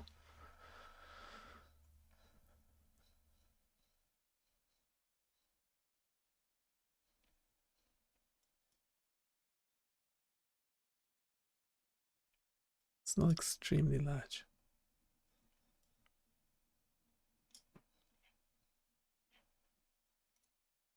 It's only like under 100 megabytes. Is that a problem?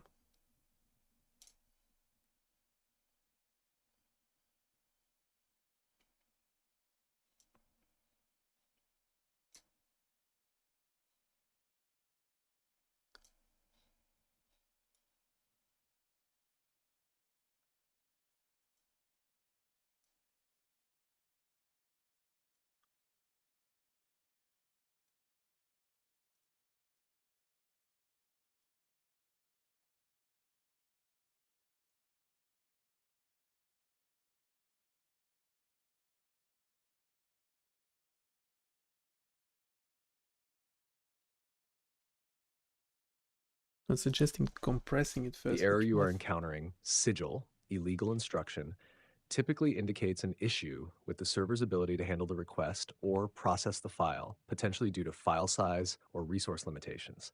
Here are some steps to troubleshoot and resolve this issue. Step 1. Verify file size and server capabilities. 1. Check file size. Confirm the size of the volumetric.json file. If it is extremely large, the server may struggle to process it. 2. Increase Flask server timeout and memory limits. Modify the Flask app configuration to increase the timeout and memory limits. You may also need to adjust your web server configuration, e.g. Apache, Nginx, if it proxies requests to Flask. Step 2. Optimize volumetric.json file 1. Compress the JSON file. If the JSON file is large, consider compressing it. You can use gzip compression to reduce the file size. First, compress the file using a tool or program like gzip. Serve the compressed file and ensure the Flask route handles the compression. Step 3. Serve the compressed JSON file 1. Serve the compressed file in Flask. Ensure the browser can accept compressed content. Update the Flask route to serve the compressed file. Python from Flask, import Flask, send file, JSONify, request. Import OS app equals Flask at app.route/volumetric def serve volumetric. Now, question, is the 3D model, the volumetric data is already in the Nifty file. Why do I have to extract it and generate it separately in a pre-processing Python script?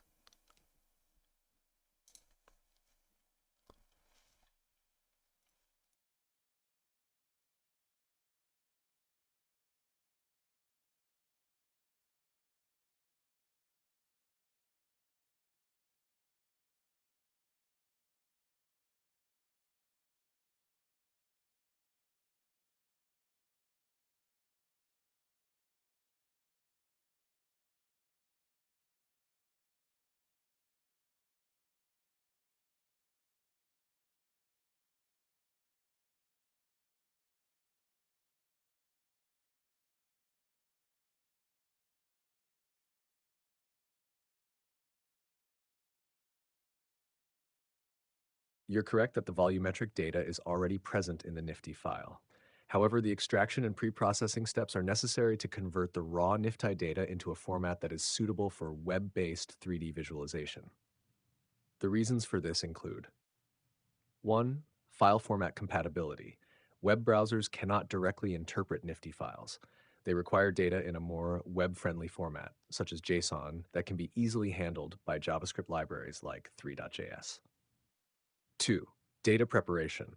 The pre-processing script converts the Nifty data into slices and a volumetric JSON file that can be efficiently loaded and rendered in a web application. This step might include normalization, scaling, and other transformations to make the data suitable for visualization. 3. Performance optimization. Pre-processing allows you to prepare and optimize the data for faster loading and rendering. For example, slicing the data and pre-computing necessary transformations can significantly reduce the amount of processing required at runtime. Here is a step-by-step explanation of why and how to pre-process the Nifty data. Why pre-process Nifty data? Browser compatibility. Convert data into formats that browsers can handle, e.g. JSON. Performance. Pre-process and optimize data for faster loading and rendering. Visualization. Prepare data in a way that can be easily visualized using JavaScript libraries. How to pre-process Nifty data. 1. Load the Nifty file. Use Nebable to load the Nifty file and access its data. 2. Extract slices. Save axial, sagittal, and coronal slices as PNG images. 3. Generate volumetric JSON. Convert the 3D NumPy array into a JSON file that can be loaded by 3JS. Pre-processing script. Here's an example of how you might pre-process your Nifty file. Python import Nebable as nebi, import NumPy as np, import os, import matplotlib.pyplot as plt, import JSON. Def create slices in volumetric Nifty file output dar, img equals nebload Nifty file, data equals img get fdata. Create output directories if they don't exist, os.makeDirs output dar exist equals true, axial dar equals os.path join output dar axial, sagittal dar equals os.path.join output dir sagittal, coronal dir equals os.path join output dir coronal, volumetric dir equals os.path join output dir volumetric, os.makeDirs axial dar exist ok true, os.makeDirs sagittal dar exist ok equals true, os.makeDirs coronal dir exist ok is true, os.makeDirs volumetric dir exist ok is true. Save slices for I in range data.shape2 pl.im save actual join actual dir.png np.rot90 data old guy cmap equals gray for I in range save path join sagittal dir fi png np.rot data gray for I in range data.1 plt.im save oath path coronal dir fpng good gray. Save volumetric data as a JSON file with open.path.volumetric dir volumetric.json wsf json.tolist f. If name equals my main, Nifty file equals sub0 ses1t1w.na. Original Nifty file output dir equals stat equals / data. Directory to save slices and volumetric data. Create slices and volumetric Nifty file output dir. Integration with Flask. Ensure your Flask application can serve these preprocessed files. Flask route for volumetric data. Python from Flask import Flask send file JSONify. Import os app equals Flask at app.route/def index. Return render template index.html. at app route slice orientation index. Def serve slice orientation index. Try. If orientation not an axial sagittal coronal, return invalid orientation. 400 slice path equals path dot join static orientation f index to png. If not os.path.exe slice path, return slice not found. 404 return send file slice path, except exception as e, return JSONify error star e. 500 app.route /volumetric. Def serve volumetric path equals static / data volumetric.json. If os.path.exists volumetric path type, return send file volumetric path, return JSONify error volumetric data not found. 404 if core name equal bleep.run at debug. What did you actually change from the previous code version of the code?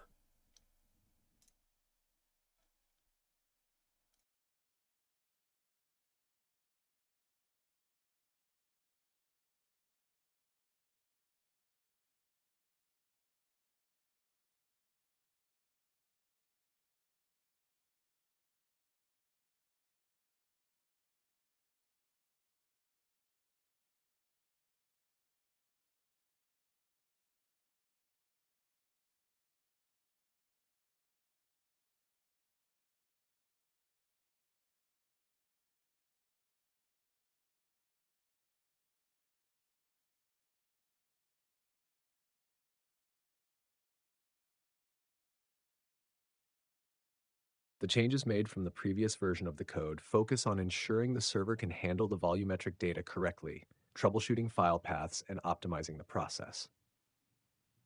Below is a summary of the changes.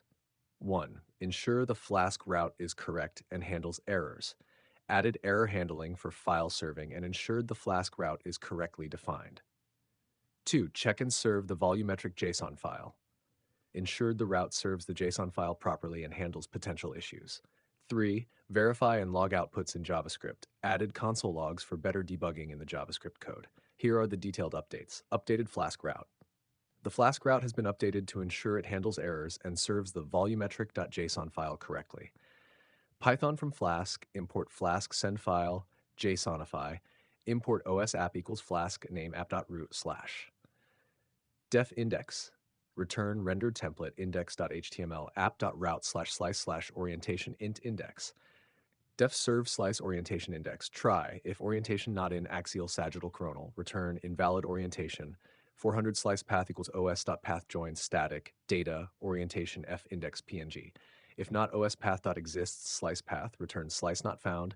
404 return send file slice path, except exception as e, return JSONify e 500 at app.route /volumetric. Def serve volumetric path equals static / data /volumetric.json. If os.path.exists volumetric path, try return send file volumetric path, except exception as e, return JSONify error star e 500, where JSONify error volumetric data not found 404. If score name equals score main app.run debugs true, hashtag JavaScript code for loading the error 3.object loader can't. The error 3.object loader can't load volumetric into flash volumetric indicates that the JavaScript loader cannot access the endpoint /volumetric. This could be due to several reasons such as the Flask route not serving the file correctly, issues with the file path, or client-server communication problems. Let's troubleshoot and fix this step by step. Step 1. Verify Flask route. Ensure that the Flask route to serve the volumetric.json file is correct and functioning properly. Python from Flask import Flask send file render template JSONify.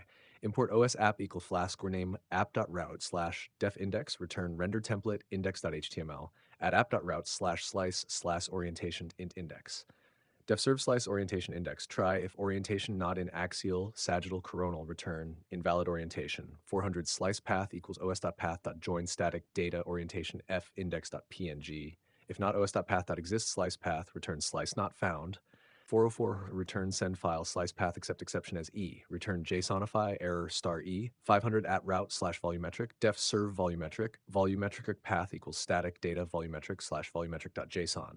If os.path.exists volumetric path, try return send file volumetric path except exception as e. Return JSONify error e. 500 return JSONify error volumetric data not found. 404 if name equals score main app.run debug true. SAS step 2. Check file path and permissions. Make sure the volumetric.json file exists in the static/data/volumetrics directory and has the correct permissions. Step 3. Test the endpoint manually. Access h1277.dodo15000/volumetric directly in your browser to verify that the volumetric.json file is being served correctly. You should see the JSON content or be prompted to download the file. Step 4. The status code 200OK indicates that the server successfully served the volumetric.json file. However, the issue seems to persist on the client side when trying to load the JSON data. Let's explore a few more troubleshooting steps and potential solutions. As step 1, verify JSON content. Make sure that the volumetric.json file is correctly formatted and contains valid JSON. You can do this by opening the file in a text editor or using an online JSON validator. Step 2. Check JavaScript console for errors. Since the server response is successful, the problem might be on the client side. Open the browser's developer console to check for any JavaScript errors or warnings that might give more insight into why the model isn't loading. Step 3. Ensure correct MIME type. While Flask typically handles this correctly, ensure the correct MIME type is being sent for the JSON file. You can specify the MIME type explicitly. Python at app.routes volumetric, def serve volumetric, volumetric path equals static data volumetric/volumetric.json. If OS path exists, volumetric path, try return send file volumetric path, MIME type with application JSON. Accept exception as E, return JSONify error (E) 500, return JSONify error volumetric data not found 404. Step 4. Test with sample data. Try replacing the volumetric.json file with a simpler, smaller JSON file to see if the issue is related to the size or content of the JSON data. For example, create a simple JSON file, sample.json, JSON type mesh, geometries, UID 1, type box geometry, width 1, height 1, depth 1, material 2, type mesh basic material, color un6. Yeah, that's actually not a bad idea. Just replace the JSON file quickly. Suspect it's the assumption is, the hypothesis is that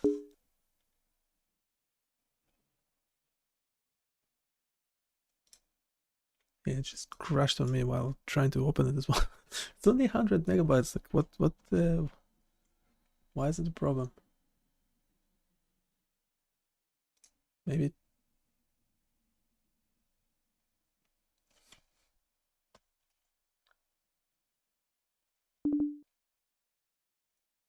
don't try opening it as well.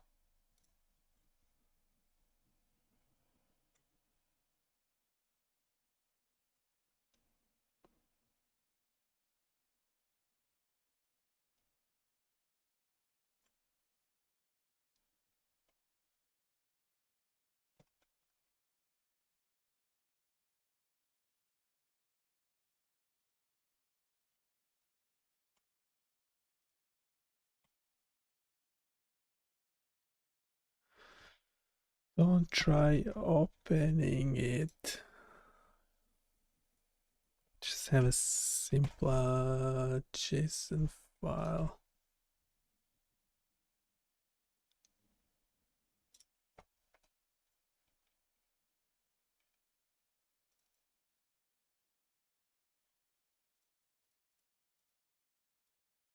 And still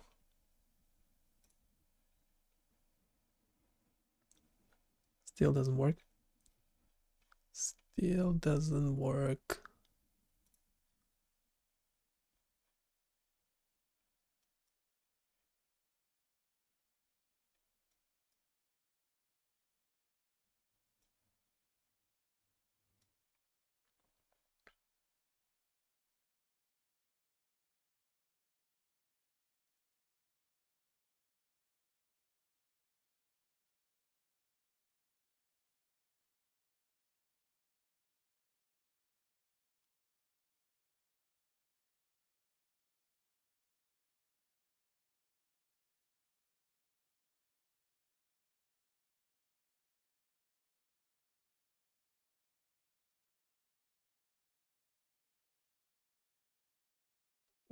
Typically handles correctly MIME type. application JSON. Okay.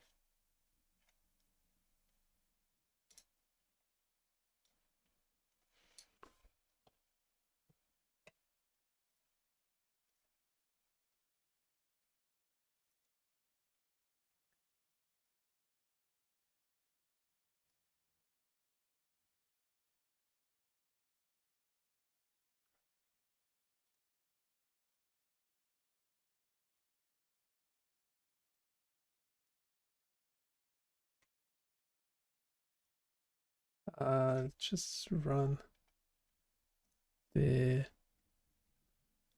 thing again.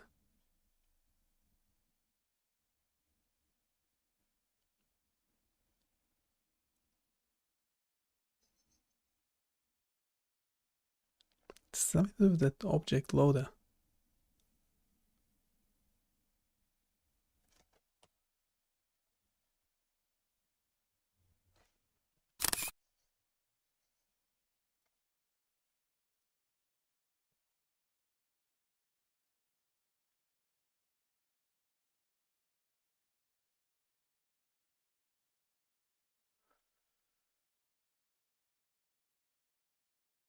Okay, sample JSON.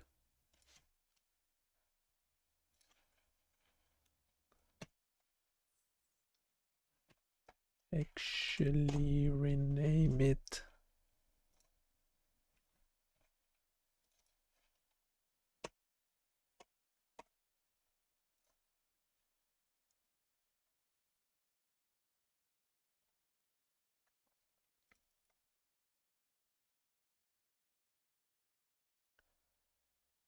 Loading the sample.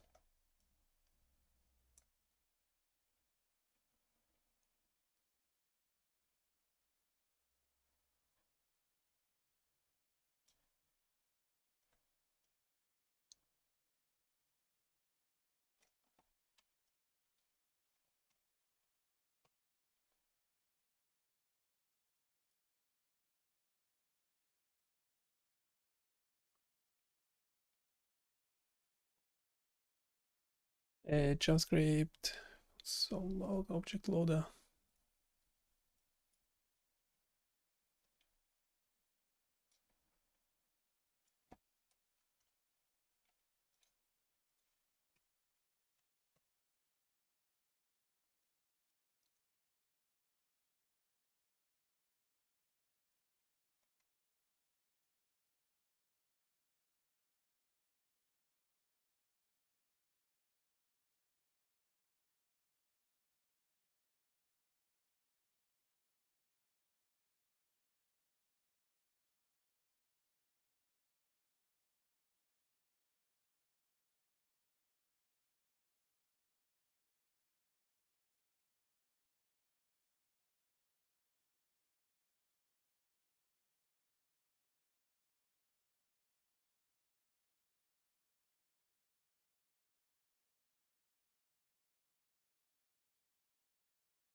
Was actually working before, just broke it.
It's not working. It's that object loading the object. Doesn't work.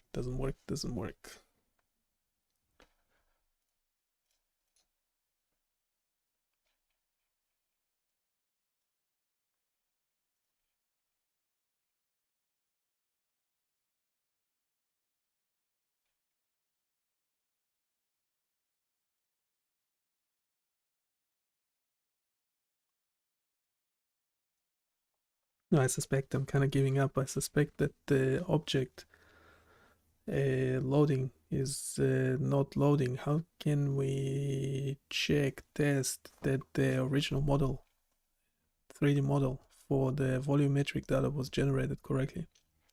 Also, we need to mention where the source of this data is from? Can you search the text for the source of the Nifty file?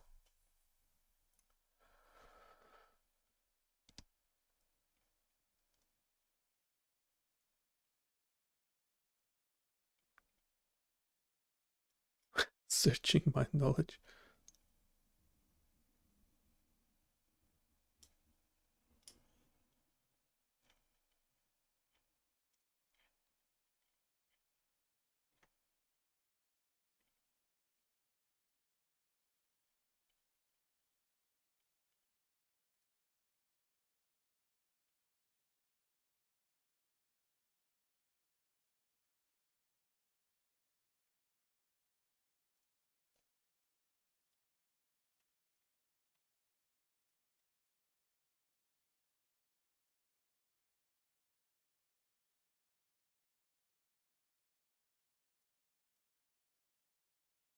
This is interesting. So if one says model loaded correctly,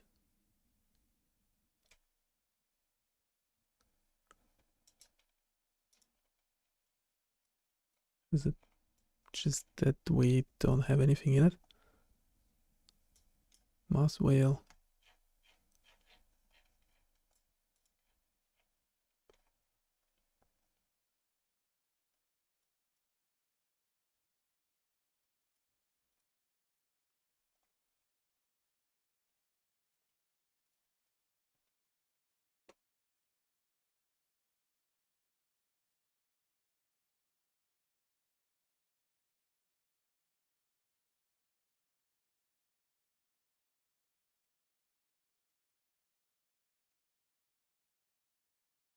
Uh,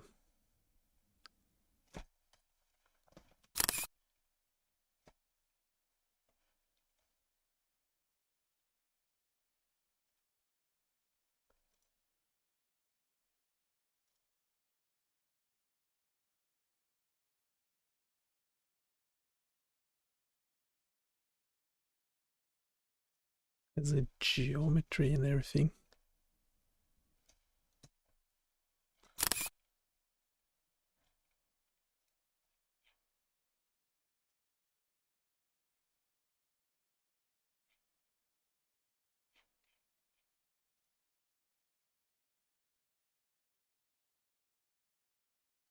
I don't know why sometimes it's generating so much code, where most of the time it's actually the same code as before, so you're not actually making any changes.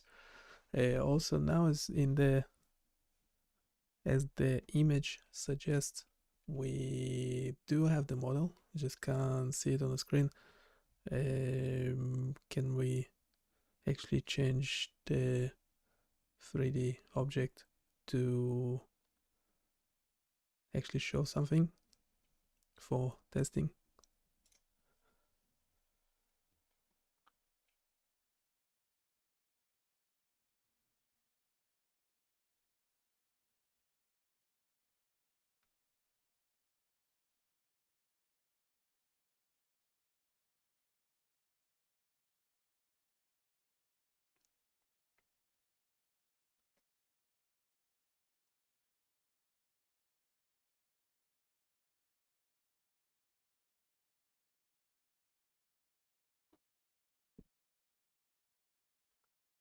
It's generating so much code. Didn't ask it to. It will give me a timeout. Let's simplify the testing process by ensuring the 3D model is visible on the screen. We'll modify the sample JSON data to create a larger, easily visible 3D object and make sure the camera settings allow it to be seen. Step 1. Modify the sample JSON data. Let's create a simple JSON file that defines a large cube to ensure visibility. JSON metadata version 4.5, type object, generator Nibable. Geometries, UUID 1, type, box geometry, width 10, height 10, depth 10. Materials, UUID tube, mesh basic material, color 1671, object, UUID 3, type mesh, geometry 1 material, 2 position 000. Step 2, update HTML and JavaScript to load the test model. Make sure the camera is set up to view the object properly. Use the following HTML and JavaScript, HTML file, test.html, html.lang head, meta charset utf-8, meta name viewport, content width device width initial scale 1 point, title 3D model test, body, margin 0, canvas display block. Script. You're just messing up my code, except the model, the sample JSON file that's supposedly meant to just display a 3D box. Did you change anything else in the code, or did you just copy paste it?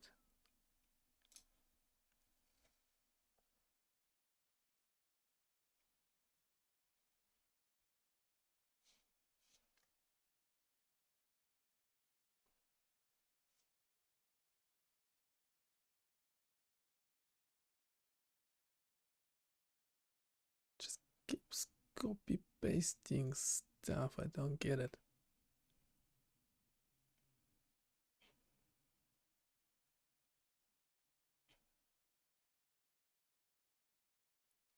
Yeah, I suspect maybe it's because I'm using the custom GPT thing.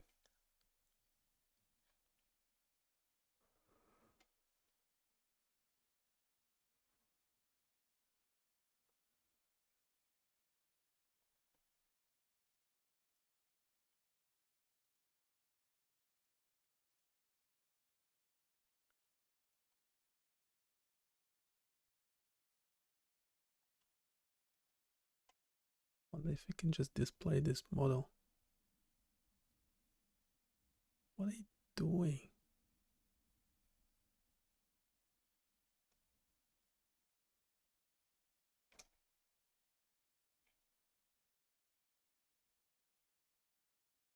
Let's test.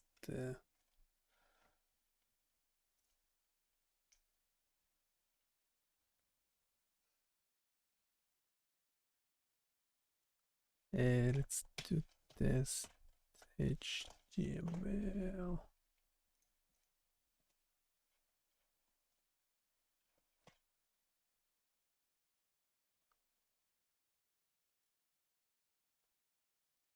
Let's stop the Flask application for a sec. Right, so it's actually working.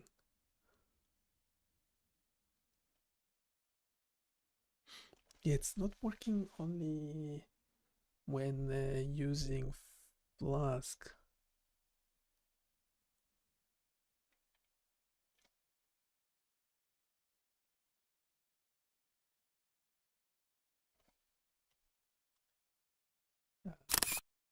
Get this.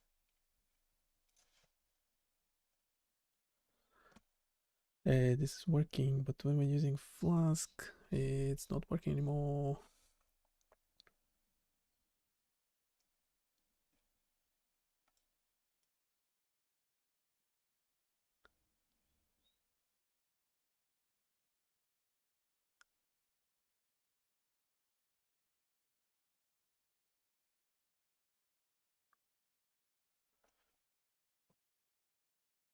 It's actually promising, but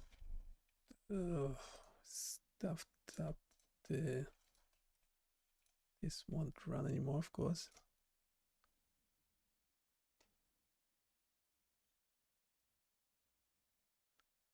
and to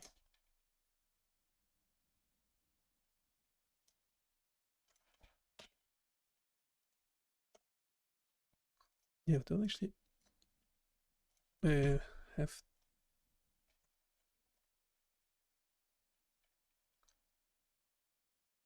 volumetric. Can we run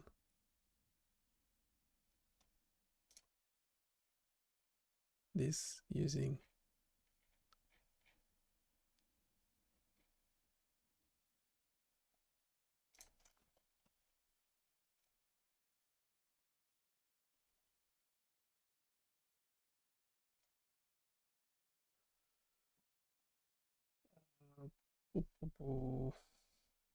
a copy relative path,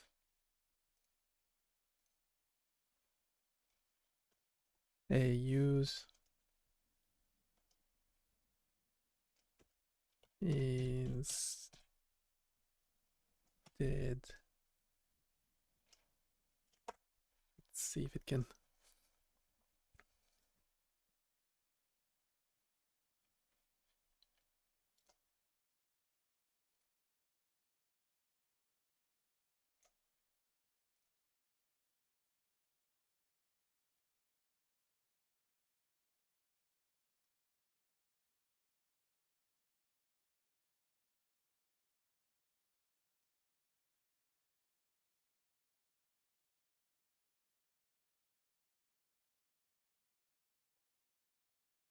you can replace, let's go to test, oops,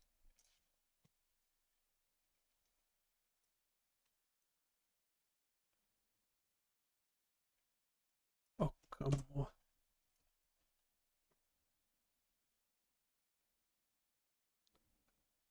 template static data,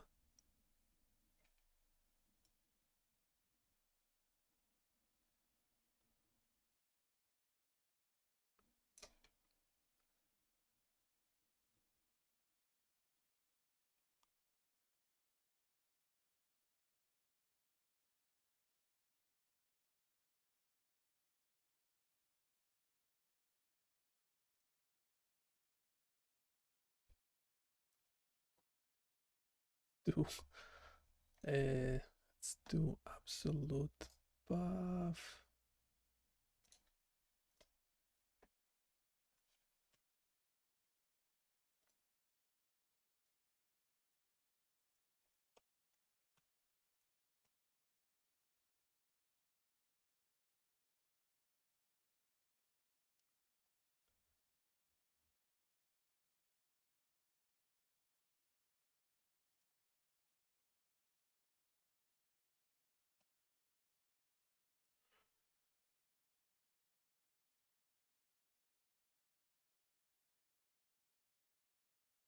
Okay, this is annoying. This is very annoying.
Yeah, it's something wrong. That model isn't it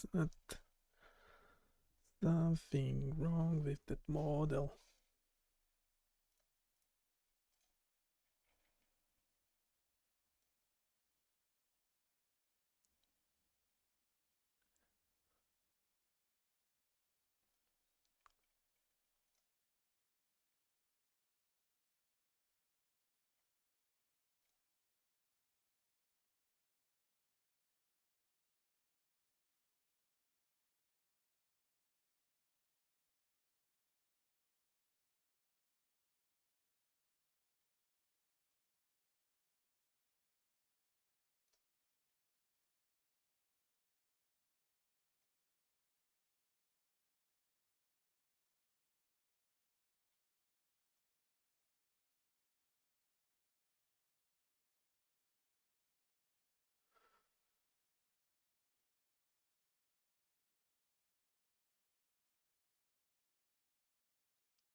Hey, nothing works, nothing works.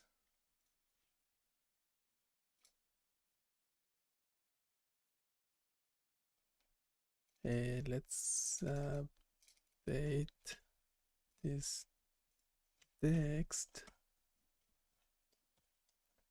in the workspace handle for it, so it's actually looking at the whole project.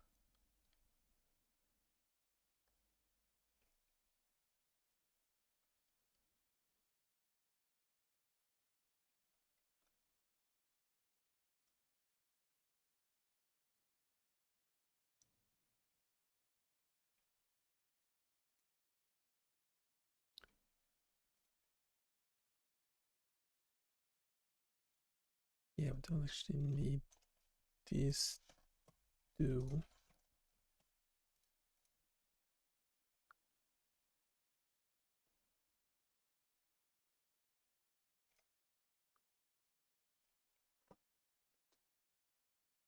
So the simple model, the red box just works. It's displaying okay.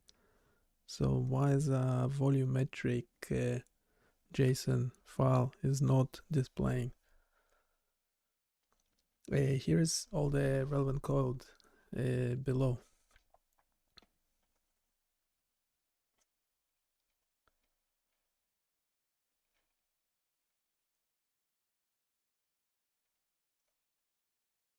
To understand why the volumetric JSON file is not displaying properly, we need to examine the relevant code for loading and displaying the volumetric data. Please share the code that attempts to load and render the volumetric JSON file, so I can help you identify any potential issues. If the volumetric JSON file's structure is different from the simple box example, we may need to adjust the code accordingly. Additionally, please provide a brief description or snippet of the volumetric JSON file's content if possible. This will help me provide more precise assistance.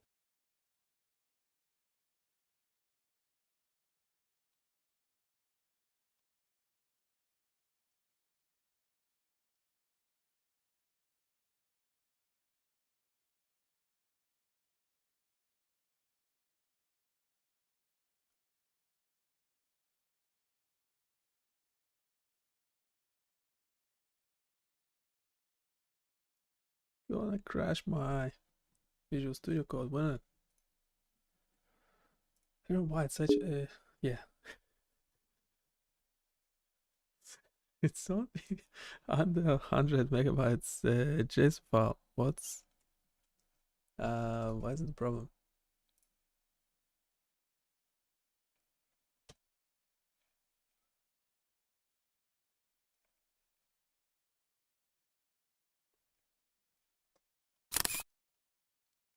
Why is it the problem? Why is it the problem?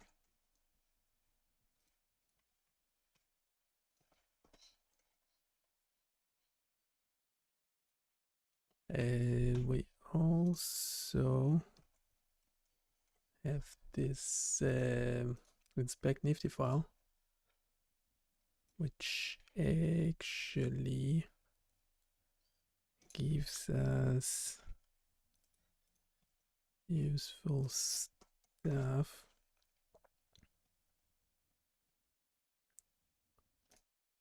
Okay, can you actually review the code, give a quick description, and suggest a way to fix the problem? The problem is that in a 3D brain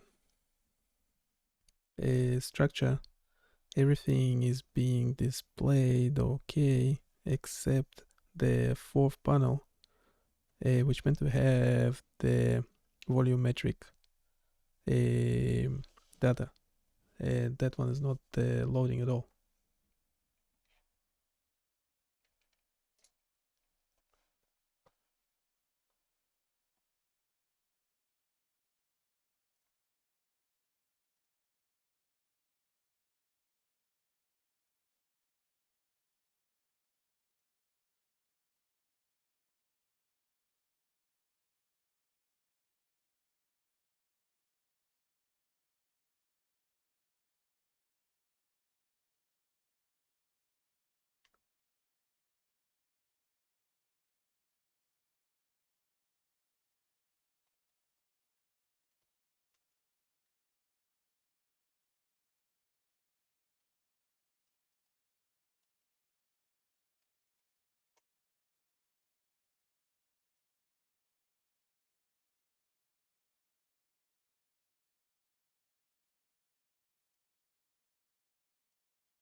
JavaScript else if event.code equals page up, update coronal view 1.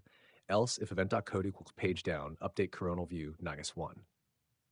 Mouse navigation, axial canvas.add event listener wheel, function event. If Wait, it's reading the second part of the response. JavaScript else if event.code.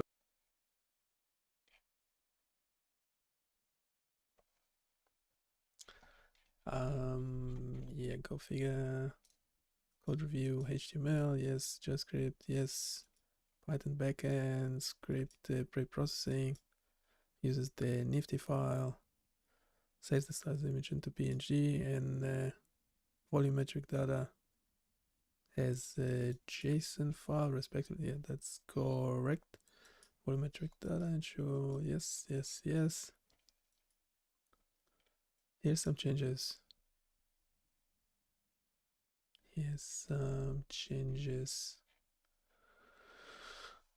Well, currently it's not working, so I don't have anything better ourselves, do we?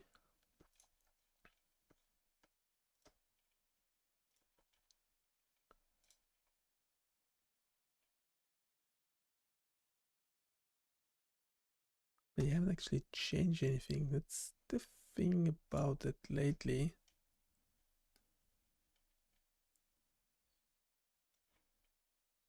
I don't think it's actually making any changes.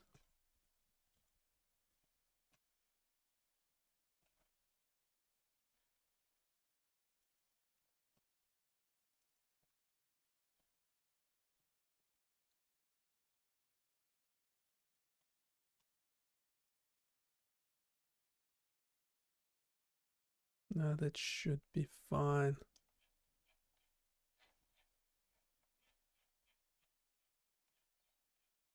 Summary of the changes to volumetric data load adjusted the code to fetch the process volumetric data into the point cloud format that can be visualized with 3JS. It's this cloud format. Point cloud. Okay, that's different. We didn't have that, did we?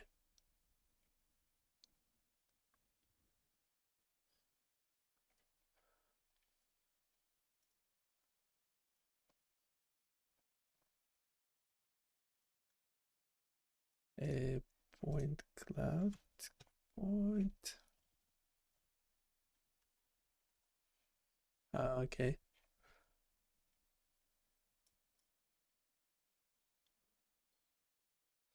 Okay, but you're loading the sample, not the volumetric data.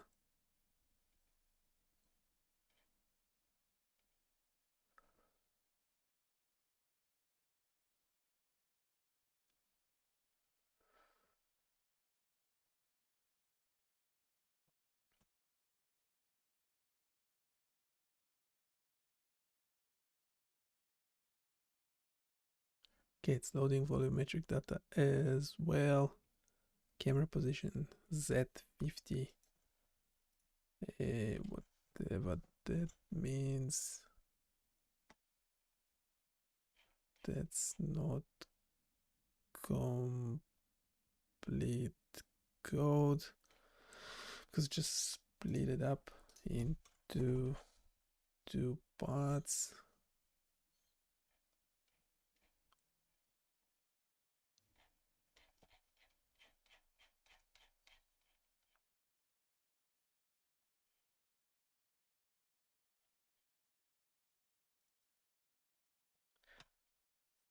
Page, yeah, over here, split the code generation into two, but it should be fine.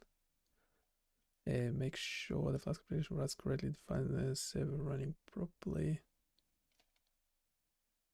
This will be app by, so we're not regenerating the data, are we?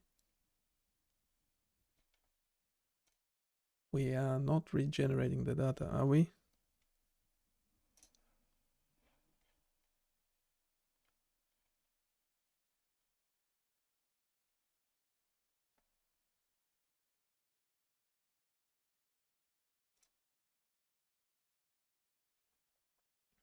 Why do I whoops.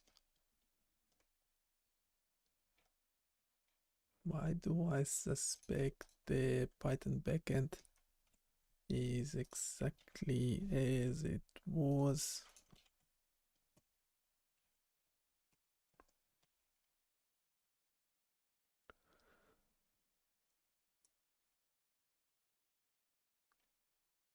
Okay, we are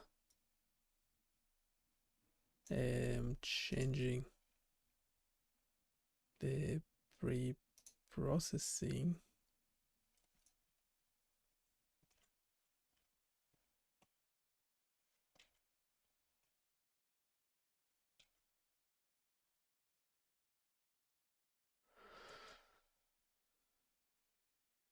Wasn't doing stuff like this before.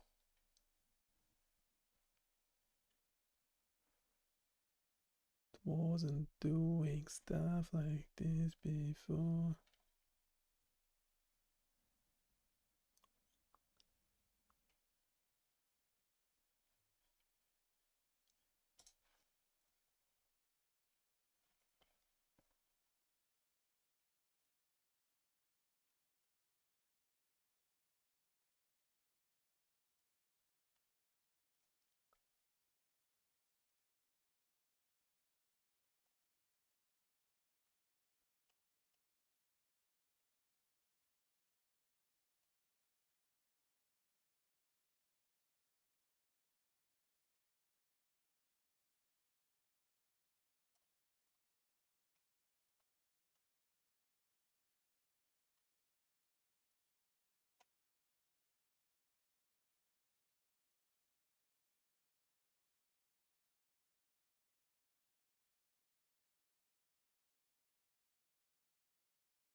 Ba-ba.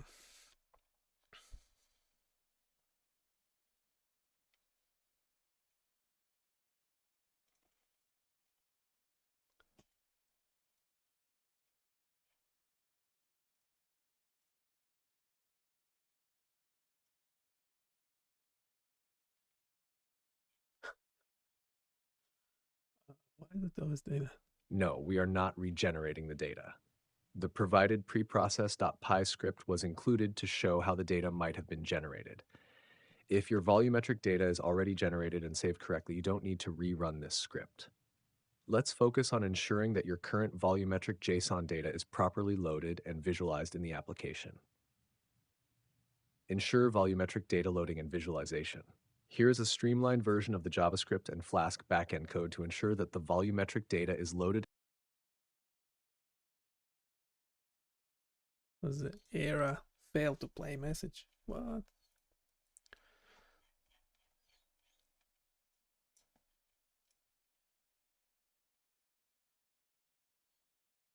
Okay, we have the volumetric data loaded correctly.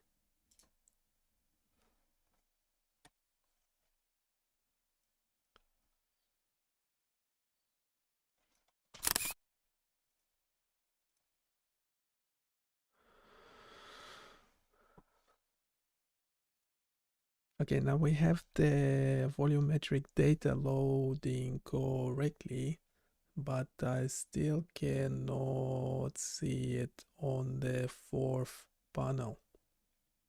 Panel.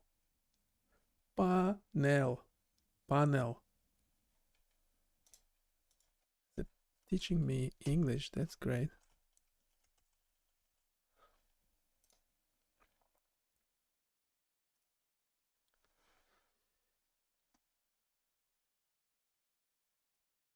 Very nice of it.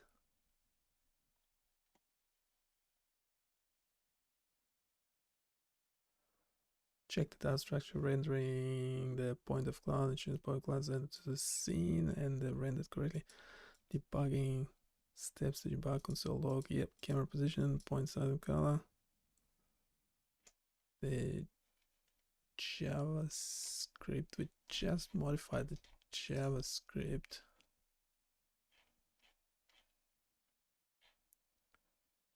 Are we just adding debugging, are we?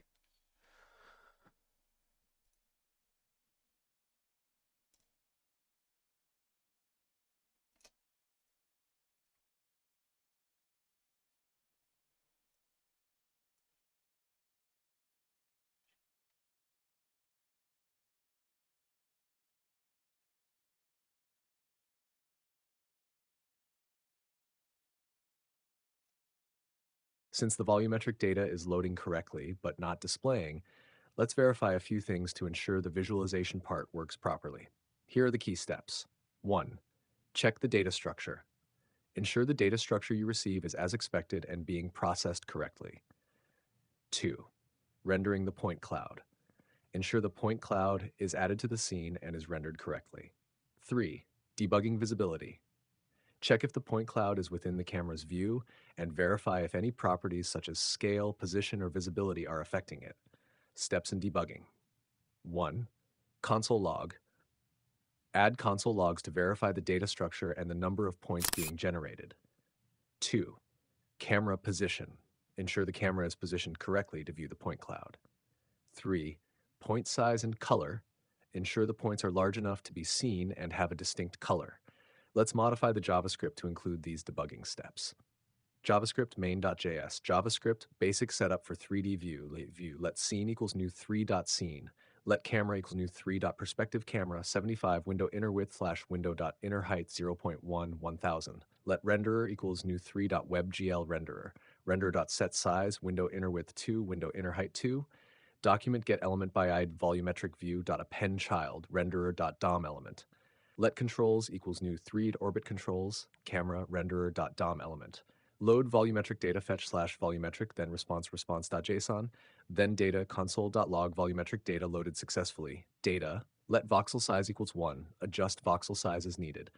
Let geometries new 3 buffer geometry, let positions equals Let colors convert volumetric data to a point cloud for let x equals 0, eta.length x plus plus. For let y equals 0, y data x length y plus plus. For let z equals 0, z data x y length z plus plus.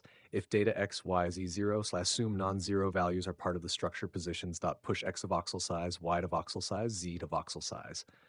Let color value equals data x, y, z / 255. Normalize to 0s1 range colors dot push color value 0, 0. Console.log number of points. The fourth canvas is still empty, but the data seem to be loading correctly.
Given that the number of points is over 13 million, it is highly likely that rendering this many points at once is causing performance issues or browser crashes.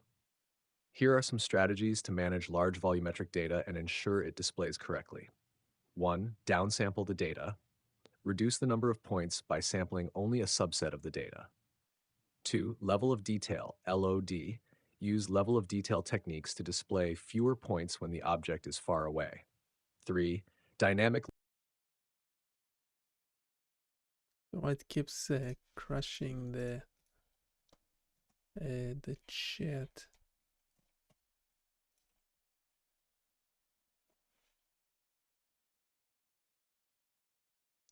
With downsampling, yeah, before we had that many data points. What is it? 6, 7, 8. Yeah, there are much less of them now.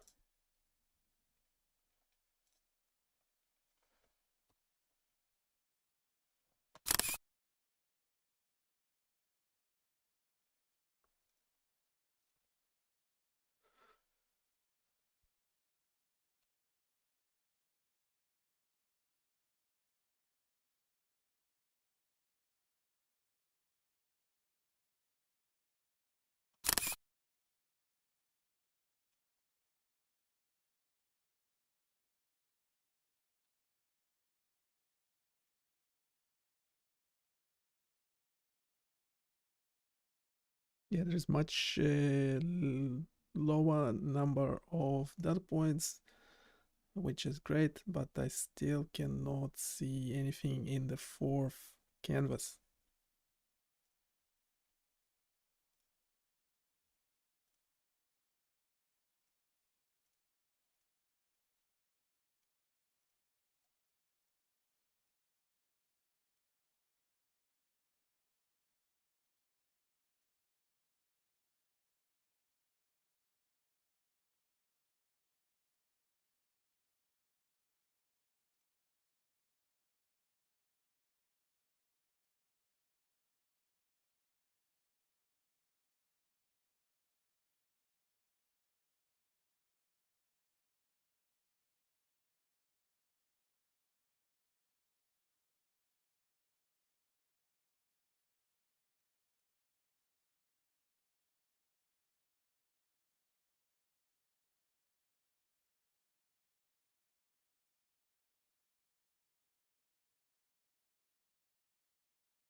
Let's verify a few additional aspects to ensure the volumetric data is correctly displayed in the fourth canvas. Check scene and camera setup. Ensure the camera is correctly positioned and the point cloud is added to the scene. Additionally, we need to confirm the renderer is attached to the correct canvas. Adjust point size and color. Make sure the points are large enough and have a visible color. Debugging visibility. Add a bounding box to the scene to confirm if the point cloud is within the camera's view.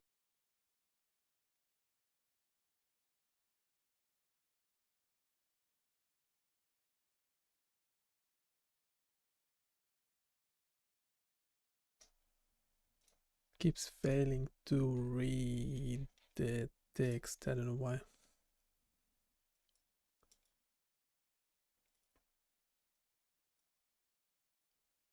Waiting a bounding box and adjusting the color. I just want to confirm that the 3D model does what it meant to do.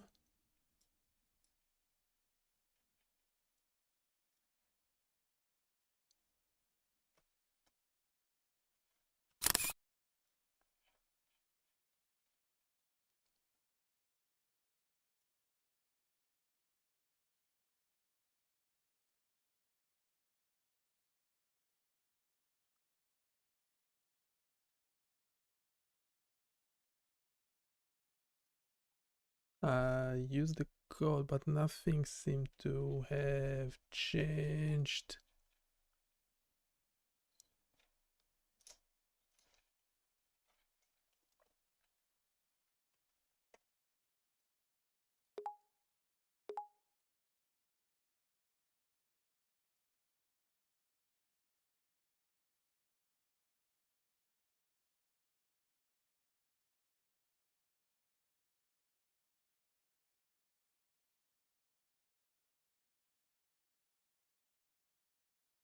Should the canvas is properly linked. Make sure the canvas is correctly reference JavaScript code. Check camera and scene setup. Hey, debug the drawing. Okay. Keeps updating code, but sometimes I suspect it's being lazy and it's not actually changing the code. So it's a bit of a new thing. It wasn't doing things like that before. Wasn't doing things like that before.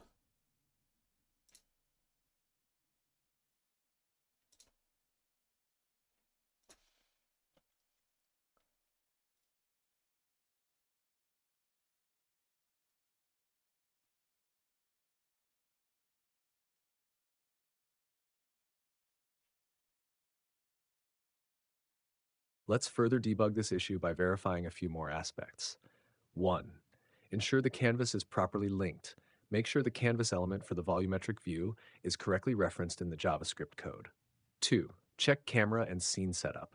Ensure the camera is correctly positioned and looking at the scene. 3. Debug drawing the bounding box. If the bounding box is visible, then we know the point cloud is in the scene. Updated JavaScript main.js.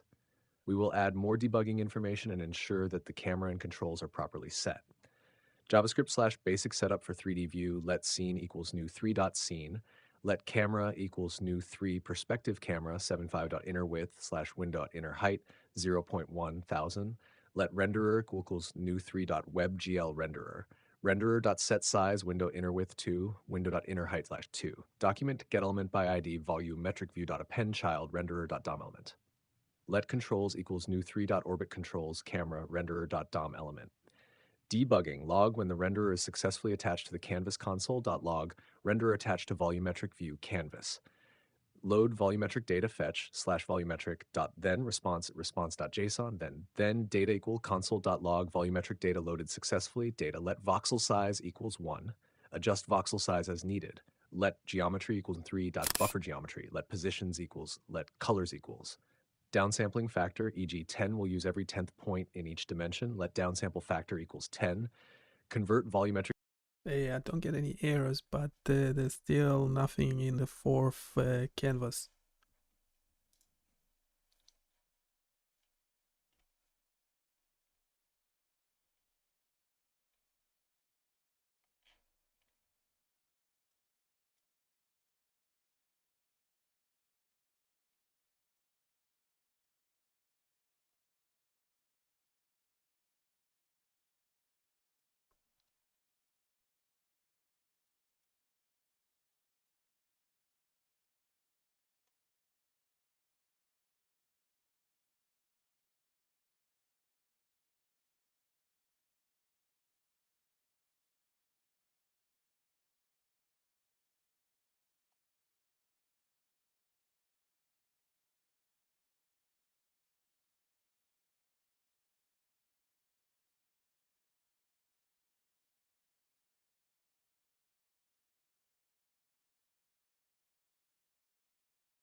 Yeah, I have to wrap it up.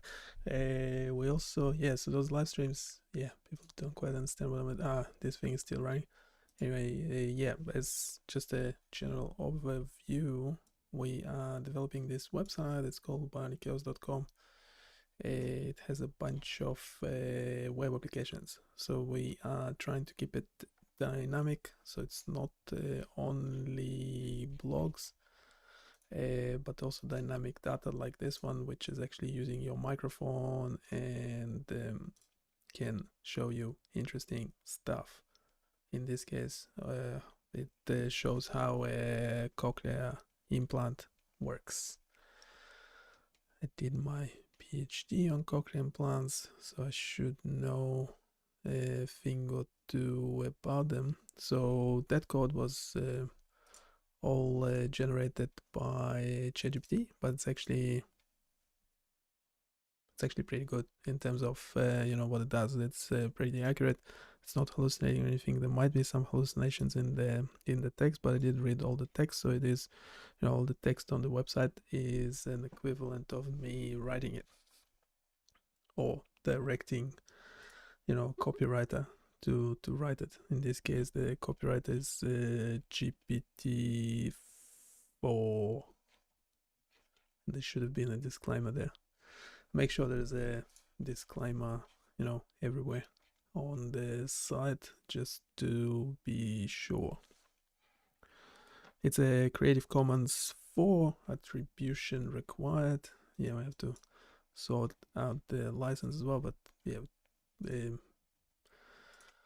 to be honest, if you use any of it and you don't attribute, that's fine as well. But if you want to do the right thing,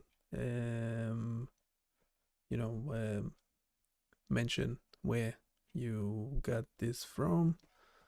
So we've been developing this website for the last year and a half, blah blah. There's a lot of tools. Some of this I can't show at the moment because I'm using a camera for streaming, so you'll have to check it out yourself. But this one, those are my eyes. This one will do a simple pupil detection, which where you can adjust your parameters and things. So there's a lot of interesting things. If you don't want to use your camera, you could also try this game. You will have to click on the screen. Yes, and the website knows when and where you clicked. That's just so it can actually work. People freak out. Yes, all your mouse motion is collected by AI. Hopefully you see some relevant slides on the website. There's some earlier videos of me actually describing this tool quite in detail, and actually I'll always forget that I always plan to put the the videos similar to this what's called embedded YouTube window on the page, and that's also could be handy if you don't want to provide permission for your camera or microphone to be used, then you can just watch me using it or developing it, whichever it is. I'll probably have a short video of how it's being used, and then a longer one at the bottom with how it's being developed. So this is pretty much it. You can relax. What is my brain currently doing? How many things do you juggle? How many balls do you have in the air at the same time? About that many. And what's your brain doing? Yeah, man, can calm yourself down. Reduce the number of balls to potentially just the one. Yeah, interesting enough, when you add extra balls in the air, it's the number of projects you have going on all at the same time.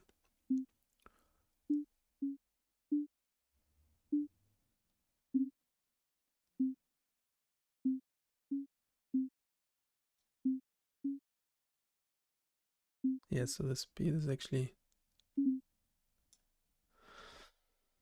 so try doing this with your brain. Can actually, yeah, if you're going slow, you could probably add more projects to the mix. Throw more balls in the air. See what happens. There's actually a plan for this one. We were actually trying to visualize time series data like EEG or ECG. It will be called something like EEG clock, where instead of scrolling on the screen like it's normal, like it's usually being reviewed, you're just looking at one point and it will be just rolling around. So you will have the number of channels, normally 20, around 20 channels, and this will be like your standard activity. And say if it's EEG recordings that have seizures in them, so during seizure you'll see something like this. Potentially could change colors, change size, so on and so forth. It is a work in progress.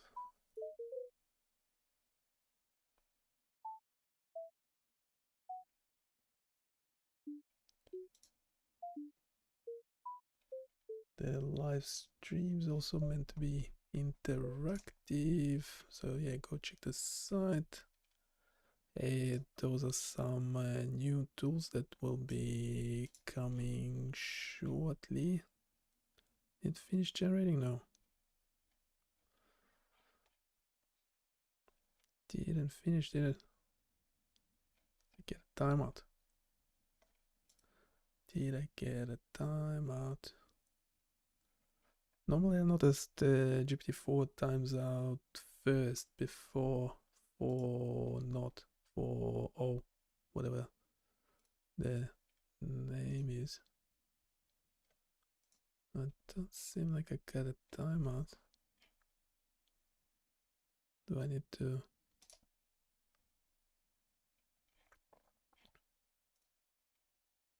It seems like the volumetric data and bounding box are being added to the scene correctly, but they are still not visible. Let's perform a few more checks and modifications. One, Yeah, let's do that. Let's regenerate this as well. Because it didn't finish generating, maybe because it was doing something else. And it didn't like it needs your attention. It's like, yeah. Sometimes just being a bit lazy. Checkpoint, debug, camera controls, render. Sure, render is rendering correctly. The business of business is business. The rendering of rendering is result.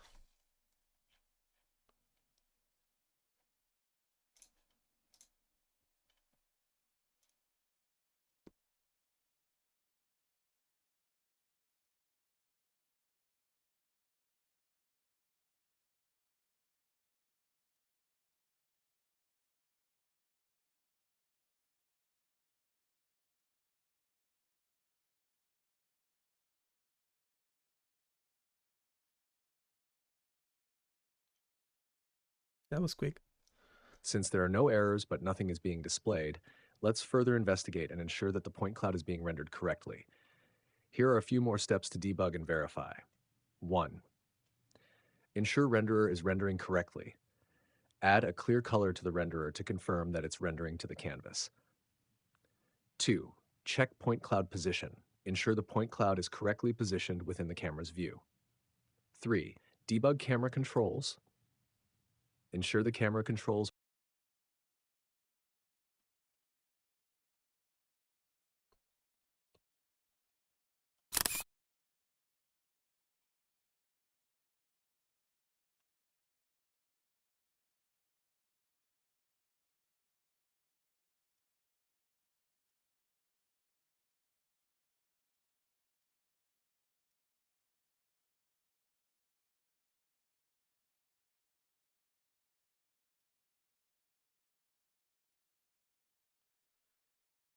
Still the same problem.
Okay, it's working. I can see the 3D rendering.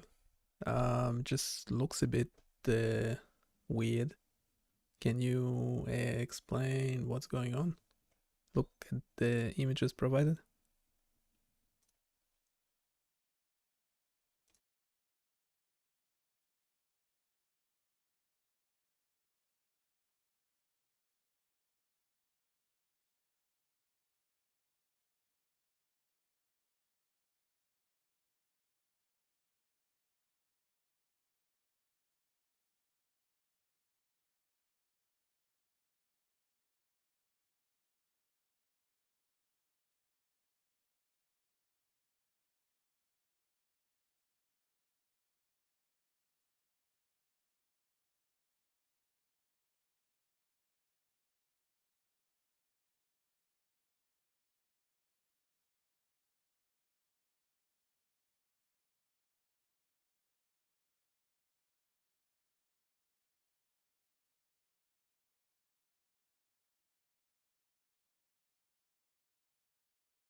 Great to see that the 3D rendering is working. The issue you're seeing with the rendering might be due to several factors such as the scale, position, or distribution of the points. Let's break down what might be happening and how to adjust it for a better visual representation. Explanation of the rendering issue. 1. Scale and position. The points might be too close together or too far apart, leading to a dense or sparse visualization. 2. Voxel size. The voxel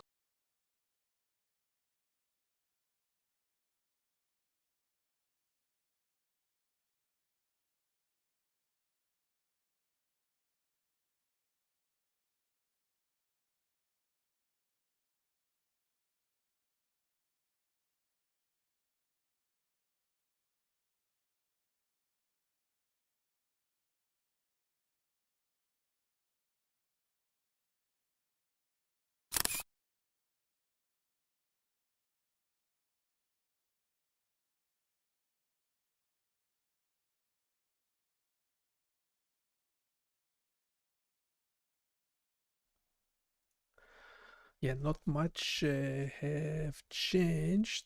Uh,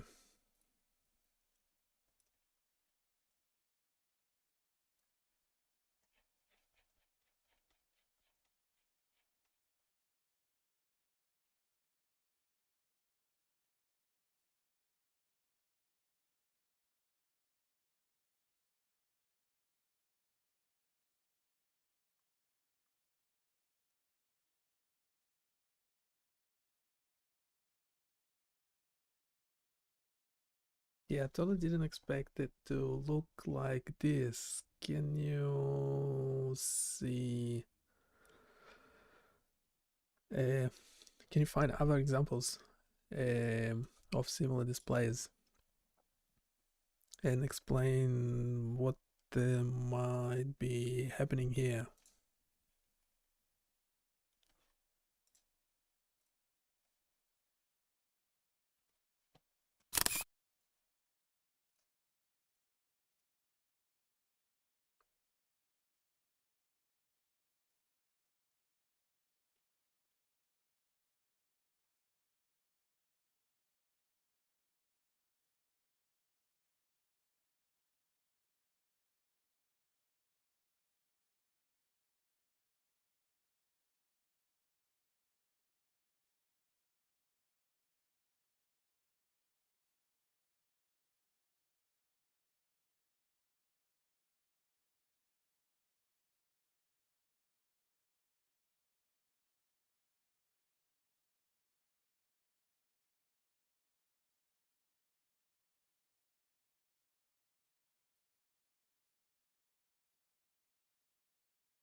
The rendering issues you are experiencing with your 3D visualization in Three.js are common when dealing with volumetric data. Here are a few key points and examples that might help you understand and resolve the issue. Common issues and solutions. 1. Point distribution and density. Issue. The points might be too densely packed or spread out, causing a non-uniform and cluttered visualization. Solution. Adjust the downsampling factor and voxel size. If the points are too close together, increase the downsampling factor to reduce the number of points. This helps in achieving a cleaner and more interpretable visualization. 2. Color and visibility. Issue. The points might not be clearly visible due to inappropriate color settings or small point size. Solution. Ensure that the points have sufficient contrast against the background. You can use different colors or increase the point size for better visibility. 3. Bounding box and grid lines. Issue. The bounding box or grid lines might be adding to the visual clutter. Solution. You can hide or remove the bounding box if it is not necessary for your visualization. Adjustments in Three.js based on examples and discussions from the Three.js community and documentation. Here are some adjustments you can make. 1. Voxel size and downsampling. JavaScript let voxel size equals 1.5. Adjusted for better scale, let downsample factor equals 8. Higher downsample factor for cleaner visualization. 2. Color and point size. JavaScript let material equals new 3.points material, size 4, vertex colors true, increased point size. 3. Camera and controls. JavaScript camera.position set 75, 75, 75. Adjusted camera position for better view camera.look at new 3.vector3000. Hash example code update. Here is an updated snippet incorporating these adjustments.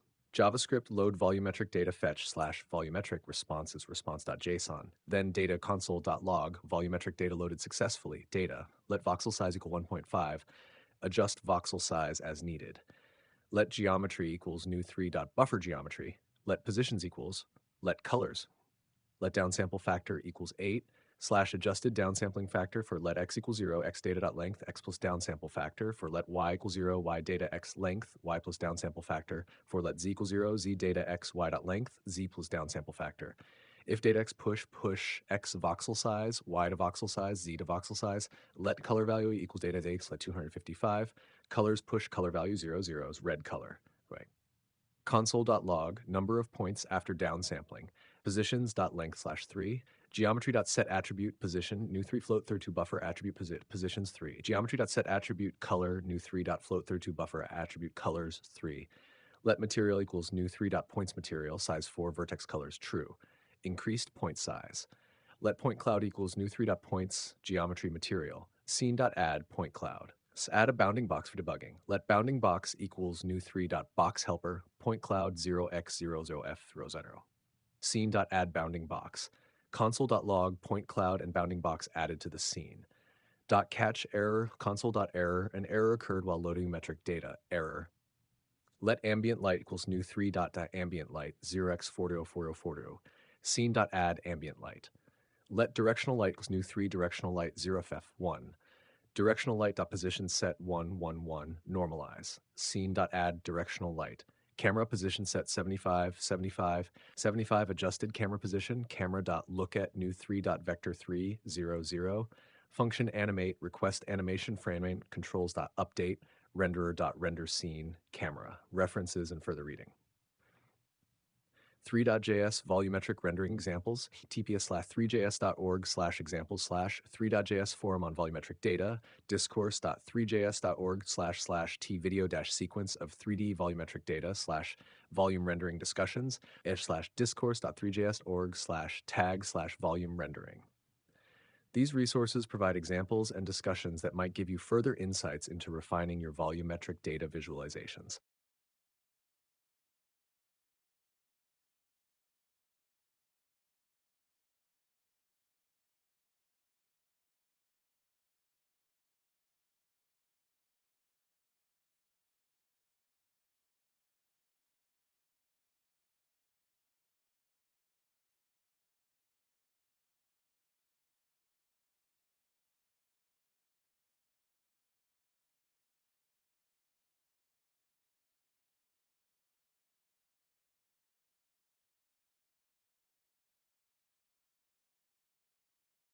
Yeah, this is interesting.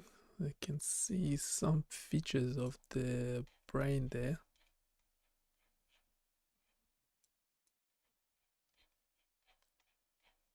Yeah, it obviously needs to be improved quite a bit.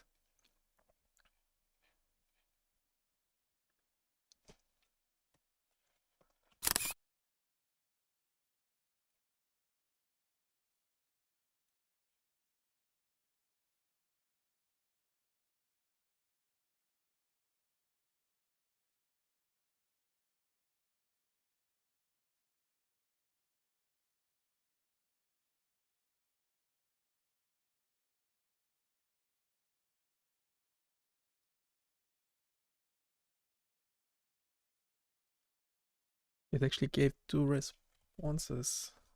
I don't know why. Sometimes it does it without telling you.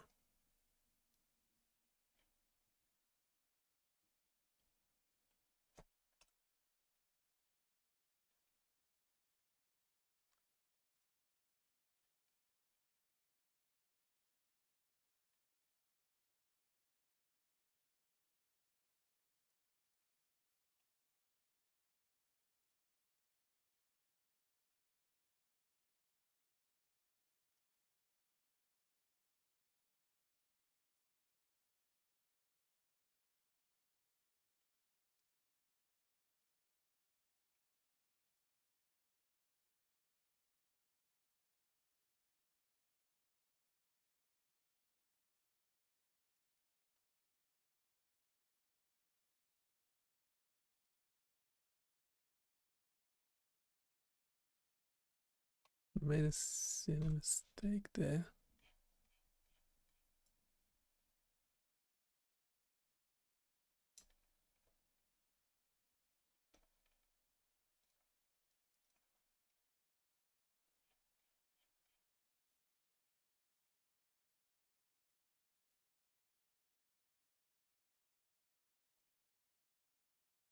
Looks like one of the voxels or something. No, there's obviously many voxels in there, but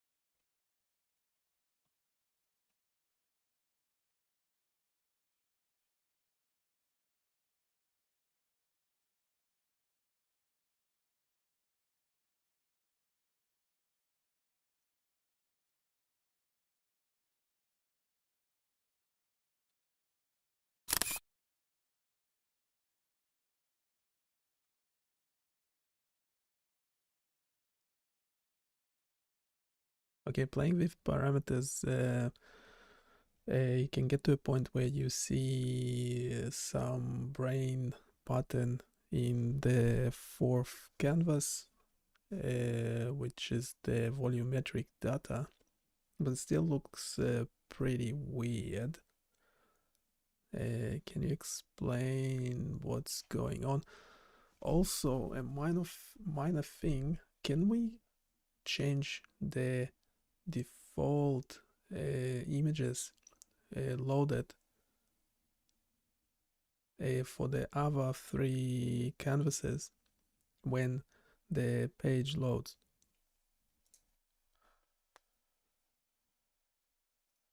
Yeah, want them to be like in the middle of the brain somewhere.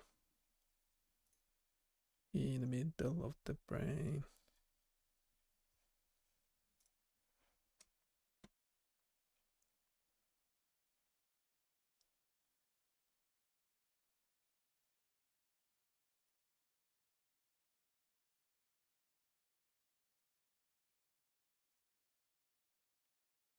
In the middle of the brain.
current visualization thing visible appears to be weak. Could be due to several factors. Point cloud density might be too close or too far. The colors might be representing the depth intensity correctly. I don't think the colors are representing anything correctly. It's meant to look like a brain. There's something weird. Something voxel size, the scaling factor might need further adjustment, adjusting visualization parameters, fine-tune voxel downsampling and downsampling color mapping. Better color mapping.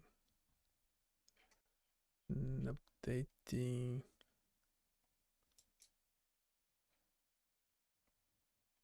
Visualization.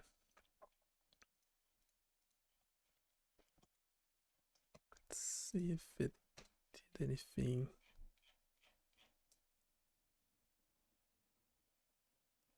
Yeah, that's what. Okay, it fixed the. So it's doing something useful. It's doing something useful. We might as well continue prompting. Okay, this is how it's looks like when loading the page the first time around.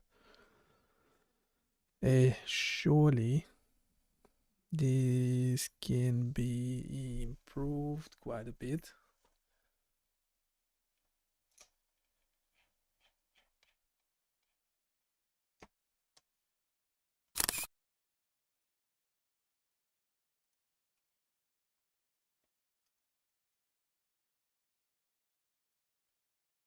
And the second image is what I see when zooming out quite a bit. So I have to move out quite a bit to see the brain structure, but then it's still looking very odd. Can we improve it some more?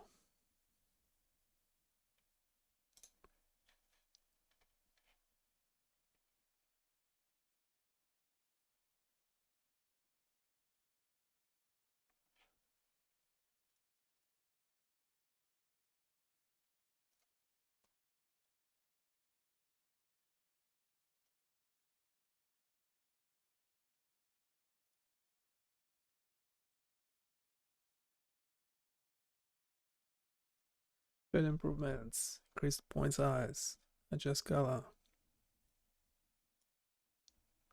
Yeah, wanna highlight different parts of the brain better, that's for sure. Removing the bounding box, maybe that will help. Okay.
Okay, recent changes to the code are not much better.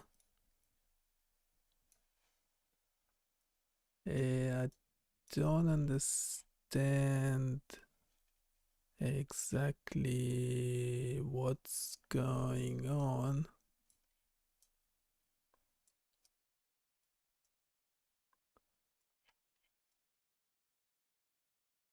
Yeah, the colors might be incorrect. Doesn't look like a brain anymore. I used to be able to see some of the brain features in the previous versions of the rendering code. So might have to go back. Not sure. Can check the images. Let me know what you think.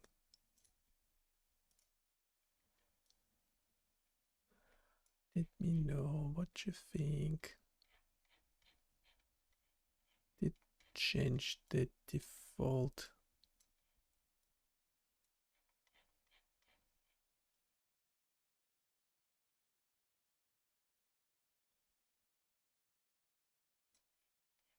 Could be the sensitivity.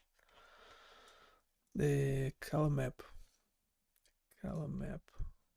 Revert earlier point size and color mapping at more comments and logs for debugging. Okay. We might need a better color map. Better color map.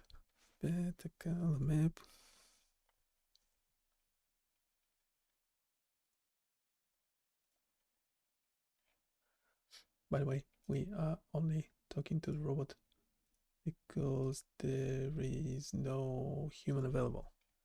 If you wanna come live onto this stream, we can definitely arrange that.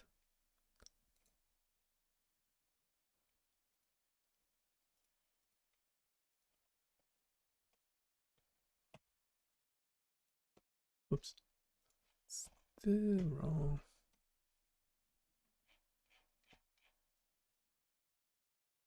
Okay, I can see.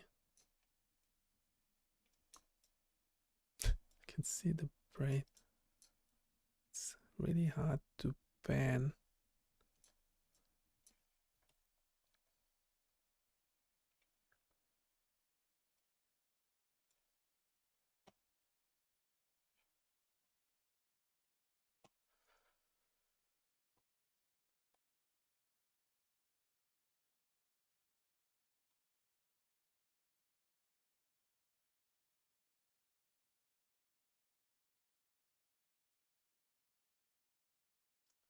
Let's pop it back in there, refresh it for a sec.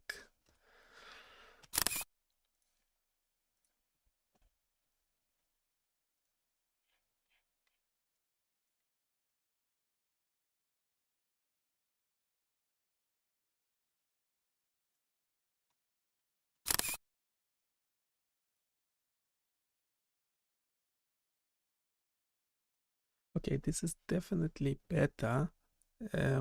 I can see some brain structure, but it can be still improved quite a bit. Any suggestions are welcome.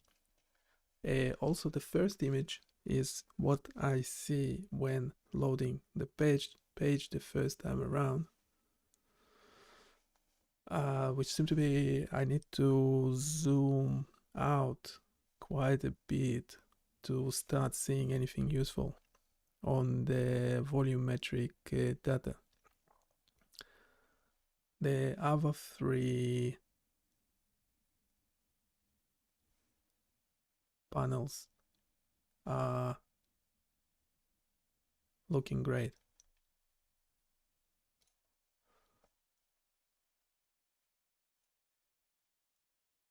Yeah, there's something and there for sure, just it's being weird. Also,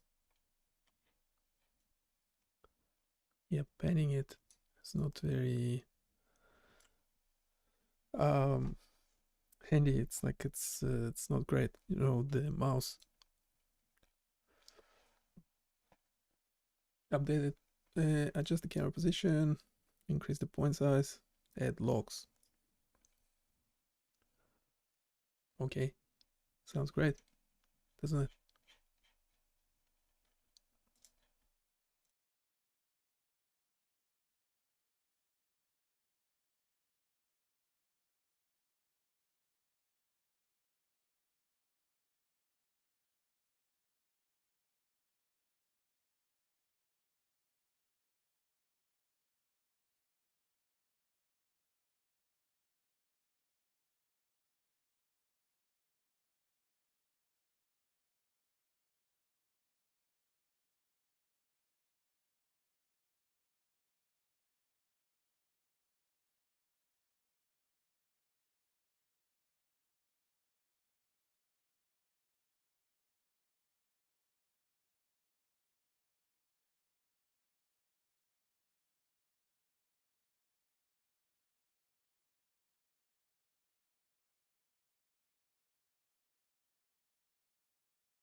Yeah, we're finishing up in a sec. That's what we had so far. Let's see if the new version of the code is any better.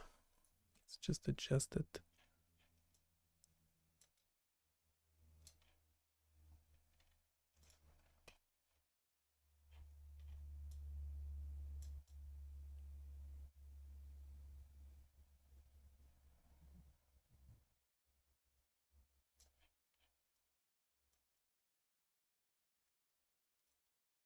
Yeah, why is it so bad? I don't know. Need to maybe try a different scan or something. Do we need to try a different scan? We'll have to try it next time. Will be working much better, wouldn't it?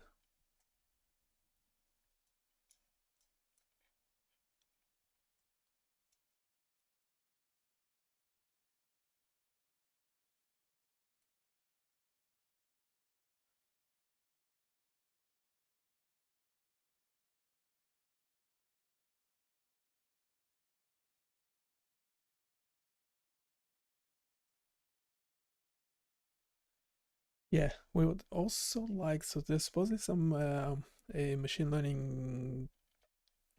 Don't need machine learning, we just need like basic, fairly basic image processing to be used on these images to find different parts of the brains. For example, we can label the cortex of the brain. That should be, in theory, straightforward. Maybe not.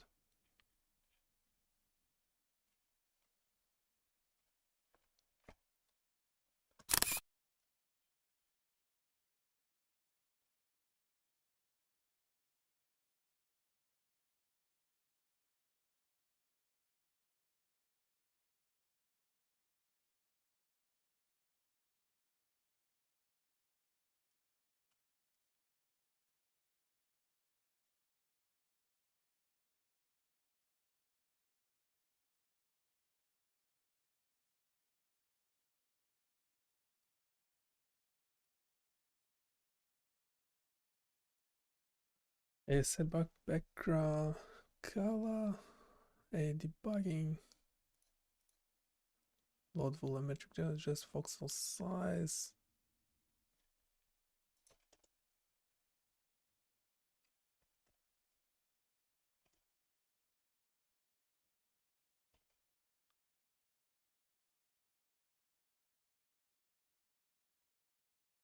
Or performance.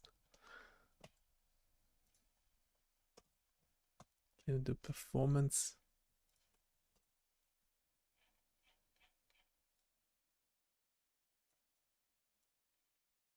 Can do more. Let's go crazy.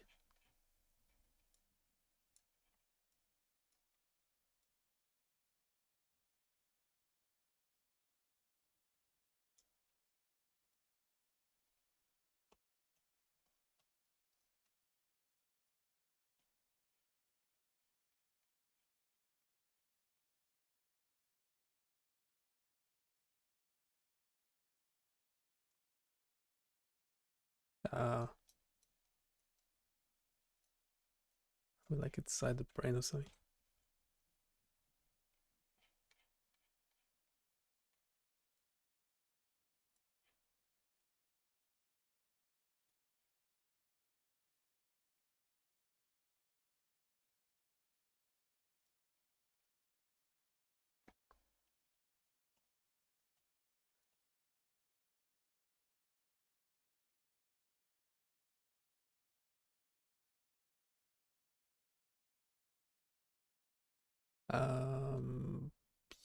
There's something with the voxel size.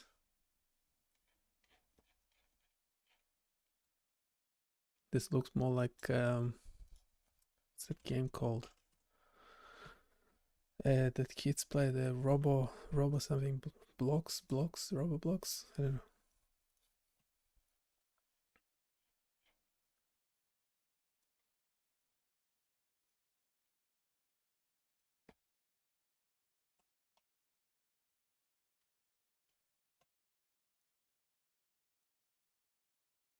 How do you adjust this thing like automatically?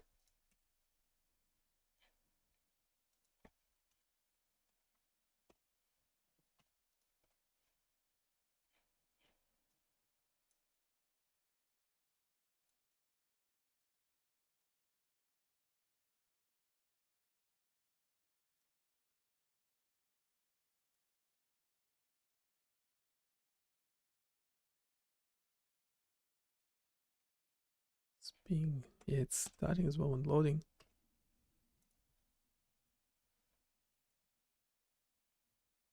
That's actually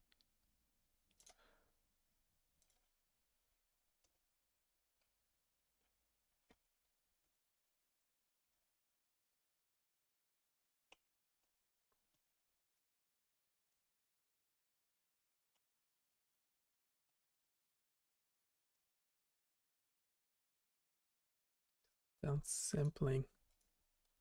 Shall we keep?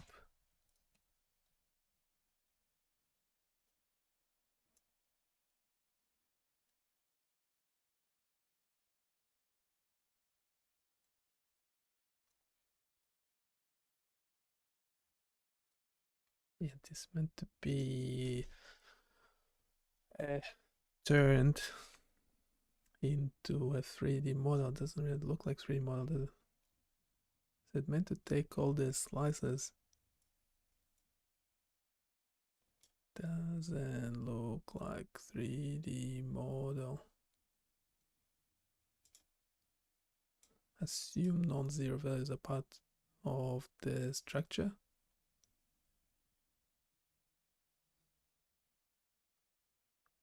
And there's normalizing.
Convert the volumetric data to a point cloud with downsampling.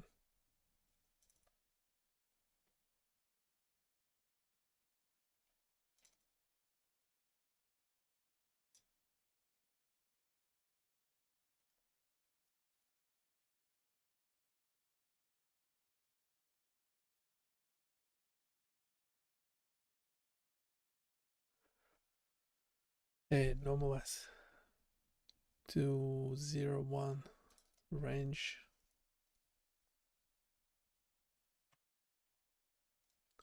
Assume non-zero values.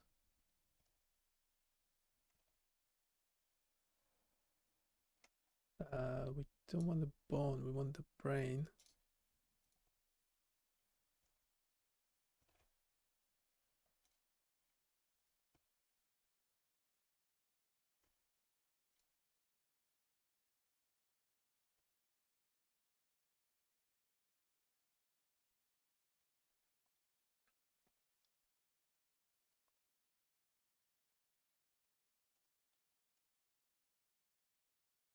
And larger points.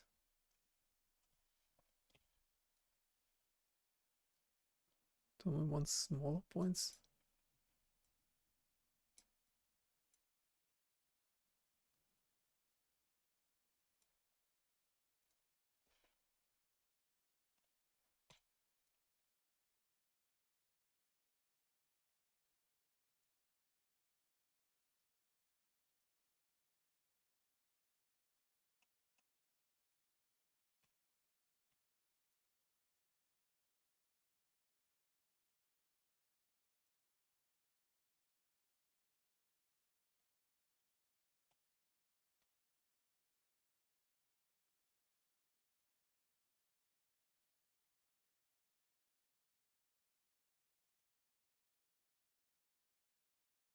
A camera position.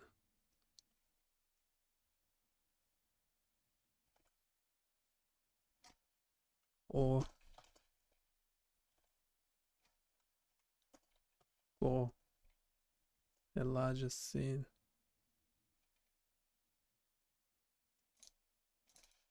Do we just wanna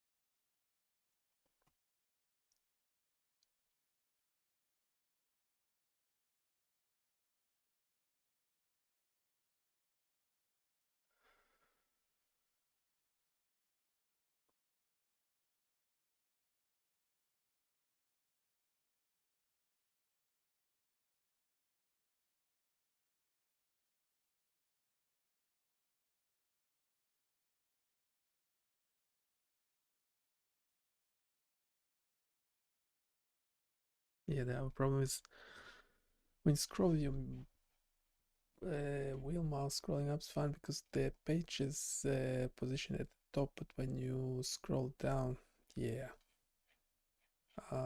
it's also being used on the page to be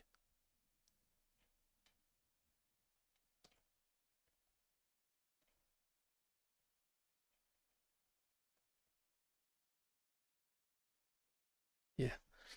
I need to improve the keyboard controls and things.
yeah, we'll continue that one next time.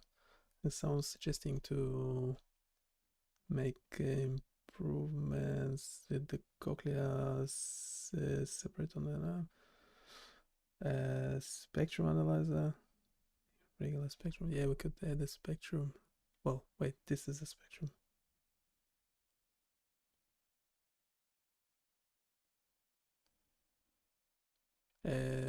This is a spectrogram. No, this is. I should know this. Where this? This is spectrogram.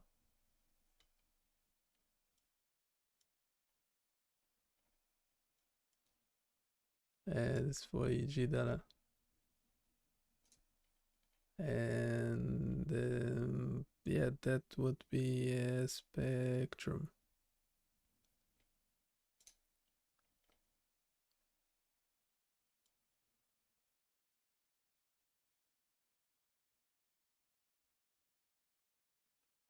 So it was essentially an energy of frequency.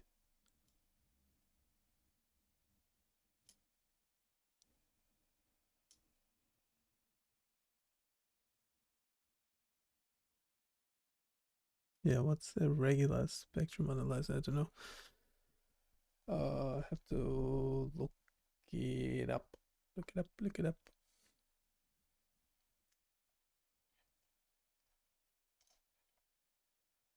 Should I leave the stream going with this?